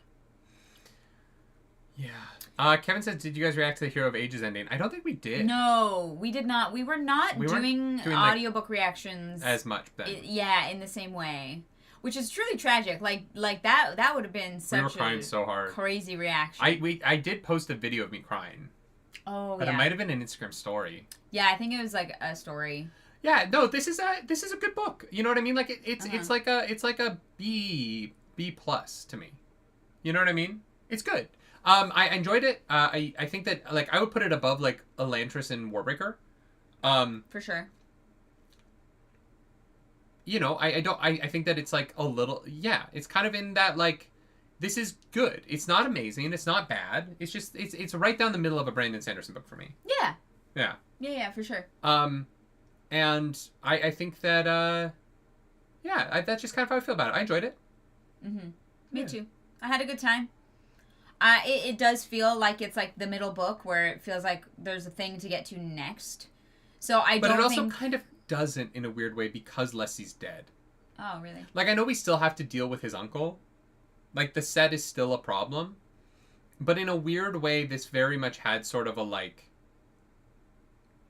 big finale for Wax in it. Like there's a version of this where Wax isn't the main character moving forward, right? Yeah, I could totally see that. Where it's really like Maricy's story from here on out, and Wax is like, or for a book, you know, Bands of Mourning. If Wax were to like take a step back for a book and then come back in the Lost Metal and be more active again, and the next book is really about like Maricy and Wayne trying to like figure out how to be constables in this world where Wax has pulled back a little bit. Mm-hmm. Like, I do think there's a really interesting sort of idea there that Wax takes a breather, and because Batman does this all the time, and you know, a lot of characters do, but like, you know, there's a lot of stories about where like Batman is recovering from mostly physical wounds, and you know, how do Dick Grayson and Tim and all of the other Robins and Batgirls, and how do they save Gotham in the time when Batman is inactive? Yeah. Right? And there's some incredible stories that have come out of that. And I think that there would be room here for Wax to kind of take a step back for a minute. Mm-hmm. And not in the book, but just to not really be a lead of the book in the way that he is here, right? Yeah. I don't know that that's what's going to happen, but there's something interesting there. Yeah. I don't know. I could see it happening. I mean, yeah, this is the kind of thing that would, like, fuck me up. But it does feel like...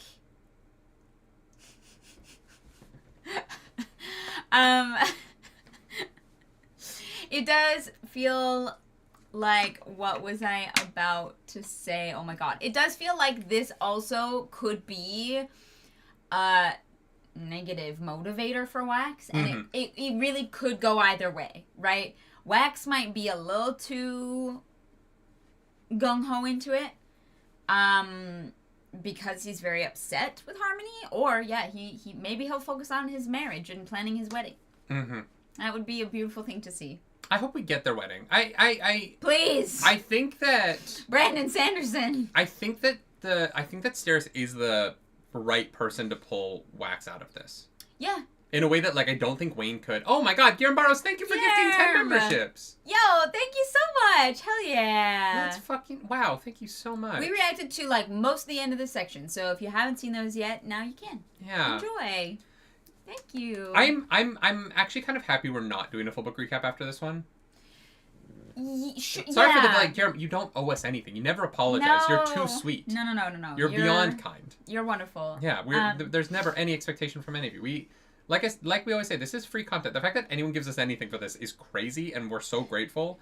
But for Friday mornings is the best part of my week, and I'm so grateful that we're here doing book club with you all. No, me too. We should let people know we are going to change up slightly how we do the audiobook commissions. Yes.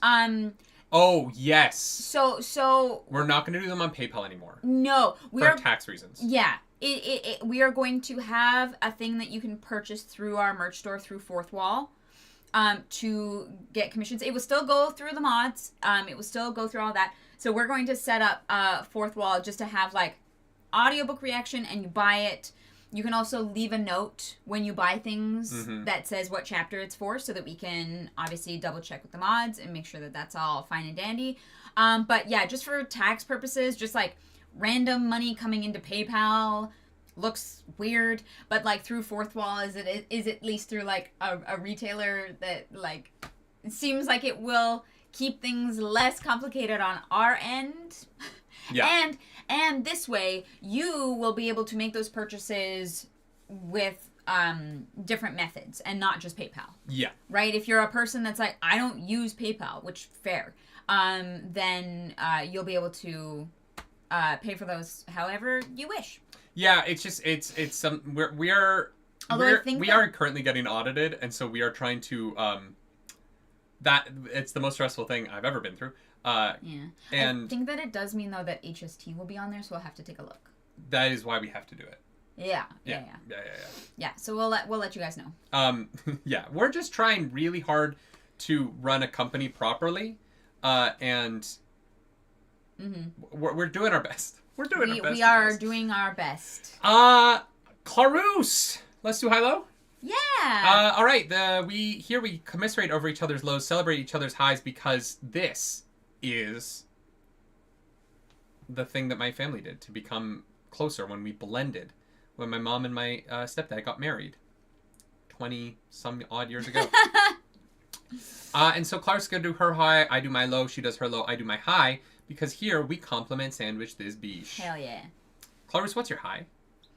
My high, for the section or for the book, because, well, no, we'll do for the full book when we do the full book recap, we'll do a full book recap for this and Bands of Morning together, and we'll do a double high-low for that. Yeah, okay. Spencer D, thank you so much for that super... Don't forget, Les Miats is canon? Les Miats? Mists? Les Mists? Our musical that we haven't written yet? Yeah, we'll get around to that eventually. Gimbo was saying about Super Chat. Hope I'm not too late to say it, but Steris' best girl. No, you made it just in time. Always the right time to say Steris' best girl. 1,000%. Thank you so much for that super duper chat. Let's go. Scufandy says, is a member for 13 months now. Welcome to the Nerds Radiant. High-low, never heard of it. Who's she? Well, this is your first high-low, so Clark's is going to do her high. Great. I'm going to do my high. Make it a good one, because it's Scufandy's first high-low. Damn. Yeah. The pressure. Under pressure. Pushing down on me. Pushing down on you. No matters what. Fuck. This is a really tough one. Marius, not only have we not announced the split for the next book, I don't know what the split for the next book is. So we're waiting for the mods to tell us. We're gonna chat with them in the Discord very soon. Today. We're gonna figure it out and let you know. I actually, because I'm like, is the next book next or... Yeah, no, wait, it is. And then there's other, like, little things that we're reading after that. Anyways. Yeah. I think, honestly, I think that it's gotta be the Leslie reveal. Yes. Like, it is a low for our characters, but it was a high moment. It hit so hard, though. It did. It was very, very, very effective and very well done. That, like, I felt it in my gut. And so, props to Brandon Sanderson for really, like, pulling that off. Because, oh, man, it hurt. It hurt. What's your low? I didn't love...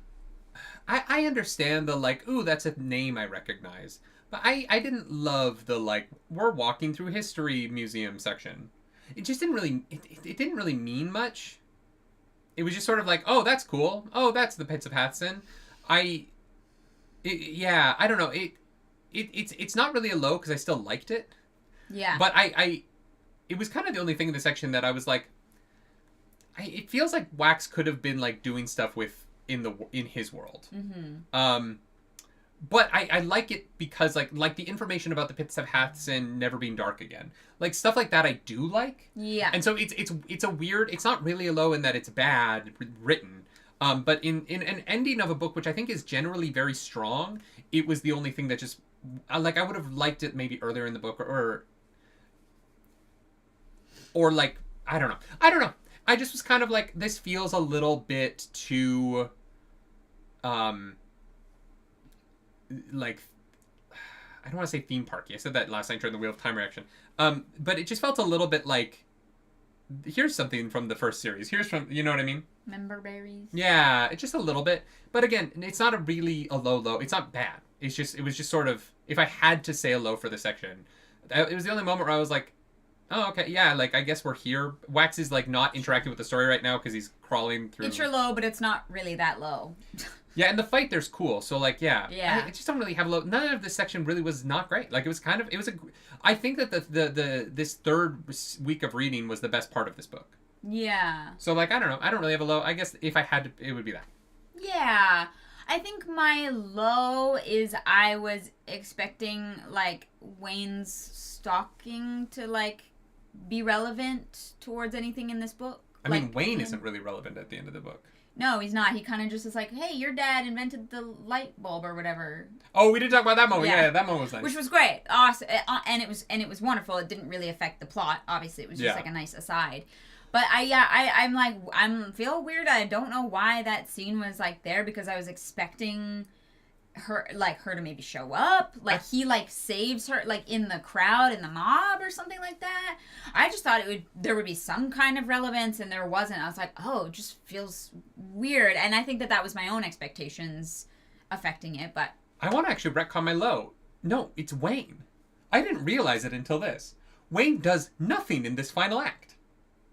He goes to that protest. Leaves the gum. He comes back, realizes that the governor is. No, he does give the bullet that Renette... He hands off a bullet, but then, like, when Maricy's doing all the shit, Wayne literally does nothing for the rest of the book until he recognizes the girl. Yeah. Wayne just kind of isn't a part of the end of this book kind of at all, right? Yeah, that's true. But I also was like, I wasn't like... Yeah, he just weirdly gets taken out of the story. I didn't really think about it, but he just is... Because they mentioned him being up on stage with the governor at one point, but then... Yeah. Weird.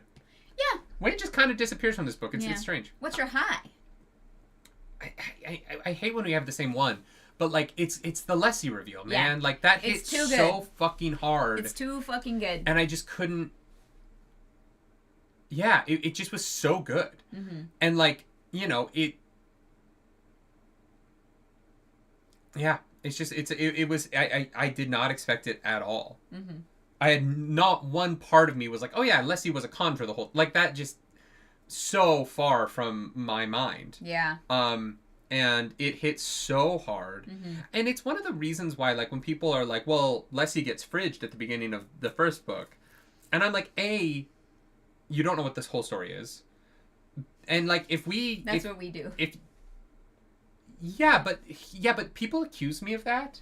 But I will always change my opinion about something if the information later is cool. Yeah, oh yeah. Right? Like,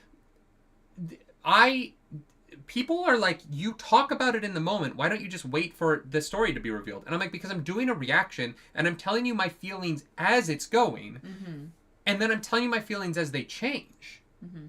Right? Like, if I were to only tell you how I feel about about things at the end of them, it's not a reaction. It's a review. It's a review. Yeah. And there's a lot of things that I love up until the end, but the ending sucks, and so you would think that I hate the whole thing. Sure. Like Arcane Season 1, right? The reason why I took our review of Arcane Season 1 down is because I didn't like the last episode, but I liked the first 8 of Season 1. Yeah. And I didn't do a good job in that review of talking about the whole season. I basically just was like, I didn't like the ending. Mm-hmm. And so I took the review down because it's not a good review of Arcane Season 1. Yeah. There's something about, like, the ending can make something great or make something bad, right? Yes. And so I just, the thing about a reaction is, like, I have to react to how I feel right now, or else you won't know that I changed my mind later. Yeah. Right? Yeah. Because that's that's the structure of a reaction. That's how it works. Yeah. And yeah, I don't know. I love the Leslie reveal. I'm sad that she's dead. I think that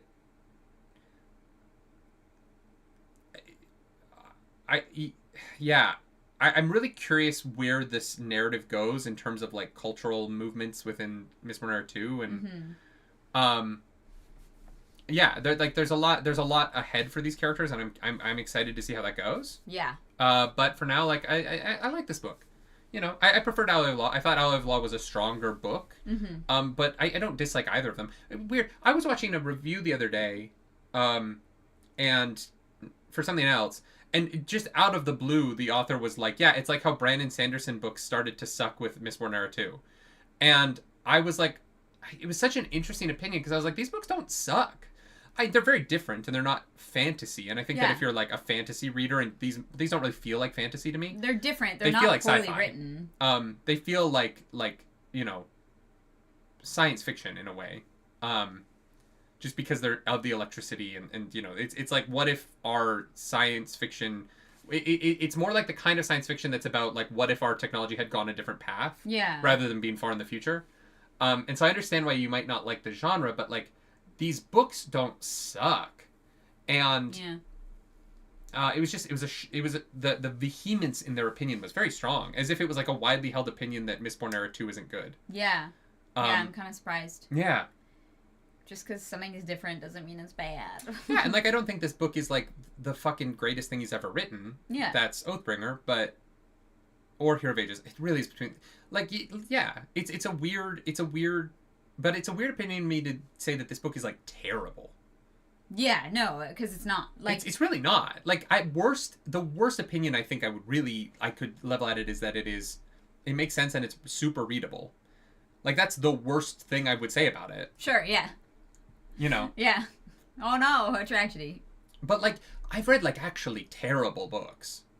And we read more that first Cradle book, Farm, right? Like, oh my god. Now you're just trying to set them off. No, I just want that they want to keep talking about Cradle, and we're gonna get to it. That's one of those books are short. That whole series I could get through really fast, and then that's my 50 books this year. But no, I think there are actually terrible books out there, and these ones just aren't. They're not terrible. No, they're not even bad. They're just. I think that is they're wild. Good. That person was like, oh yeah. It's pulpy, but I also like pulp. You know, I'm not an orange juice. I'm not fucking Lynn. Sorry, you had to be there the other night. It is better than Warbreaker. Yeah, but Absolutely. Only because it makes more sense, and it's a little bit. I think that Warbreaker is more interesting, honestly. Like, I think the world building of Warbreaker is more interesting. Okay. But I think that as a like novel, these are just a little bit tighter, and what the book is trying to accomplish makes a little bit more sense. For sure. My biggest problem with Warbreaker is that the world it takes place in is so cool that I wish the plot was cooler. Mm-hmm. Right? Like, I wish the story that they told... I wish it worked, like... ...was tighter, because fuck, that world building was sick. Yeah. Yeah, 1,000%. I agree. But, like, I really didn't care about that third act very much. No, it definitely fell apart, which is tough. You know, when endings are good, it can kind of, like, alter your opinion of the whole thing, and if the endings are bad, it can kind of alter your opinion of the whole thing. Like, we are that's just kind of human nature. Mm-hmm. We are susceptible to it, each and every one of us, and... Yeah, I look, I don't think Warbreaker is, like, the worst thing I've ever read. That's not what I'm saying. I just, still not, like, a I would put it above book. Elantris. Yeah. But, yeah, I was surprised that people were like, oh yeah, I hate Mistborn Era 2. And I'm like, these are such easy reads. Mm-hmm. Yeah, it's surprising to me. Yeah. Yeah. No, this book was great. I'm excited to read the next one. Yeah. Yeah, me too. I'm very excited for Bands of Morning. We'll get you the splits and stuff and have the commissions set up and everything. Yeah, we'll work on that. By the end of today, so look for an announcement from us. We'll get that to you. Yeah. Thank you, everybody. Thank you so much. I really appreciate you being here. Mm-hmm. If you like this video, subscribe to the channel. If you don't, hit the dislike button. Leave me comments down below because the algorithm goddess hungry and we must feed her. This episode, that algorithm goddess is... Steris. Oh, it's Palm. Oh, It's Palm. She was used and it just fucking sucks, man. Yeah. Judah Kenazar says Jennifer Garnett as Leslie Palm. I would fucking love that. I'd be so down. If you want to follow us on the internet, you can. I'm at Nerdy Nightly. I'm at Claris Polaris. And now it's time for Smut Corner Canada. Why buy a mattress anywhere else? Ours have come in them. What? Sleep Country? No, I said Smut Corner. Oh. Yeah, if you want secondhand cum. Isn't most cum secondhand? Hand-me-down cum, I guess. I don't know. Wow. Okay. Jeez. Where would you add sex to this? Look, this all takes place in like an hour, so it's really tough. Yeah. You know, it's really tough to add anything in here. I think that while Tensoon and Wax are like in the tunnels, what they miss is that all of the like feral humans are just fucking like crazy. They're like zombified, so they're just doing base urges. Yeah. They're animal instincts. They do be fucking. Good for them. You and me, baby, ain't nothing but mammals, so let's do it like they do when their hemallergic spikes are in. Sure. Yeah, we'll go with that. I'm like, I actually don't know. You know that Milan jerked off at least once as the governor. Milan? Yeah. Oh. Every time Milan gets into a new body, she jerks off to see how that body comes. I think that's really important to understanding the character you're portraying. Yeah. No, she's like, okay, Marcy. It is part of the research. Marcy, I really appreciate you writing that speech. I'm going to go masturbate really fast, and then I'll come back and I'll deliver that to the public. Yeah. If you want to know somebody, you have to masturbate in their skin. The Nerdy Wordy Book Club. You're welcome. I'm just going to put that on as a clip. Just that sentence as a 5-second video with no context whatsoever. I love that. Do something nerdy tonight, y'all. Thank you, mods. Bye. Bye.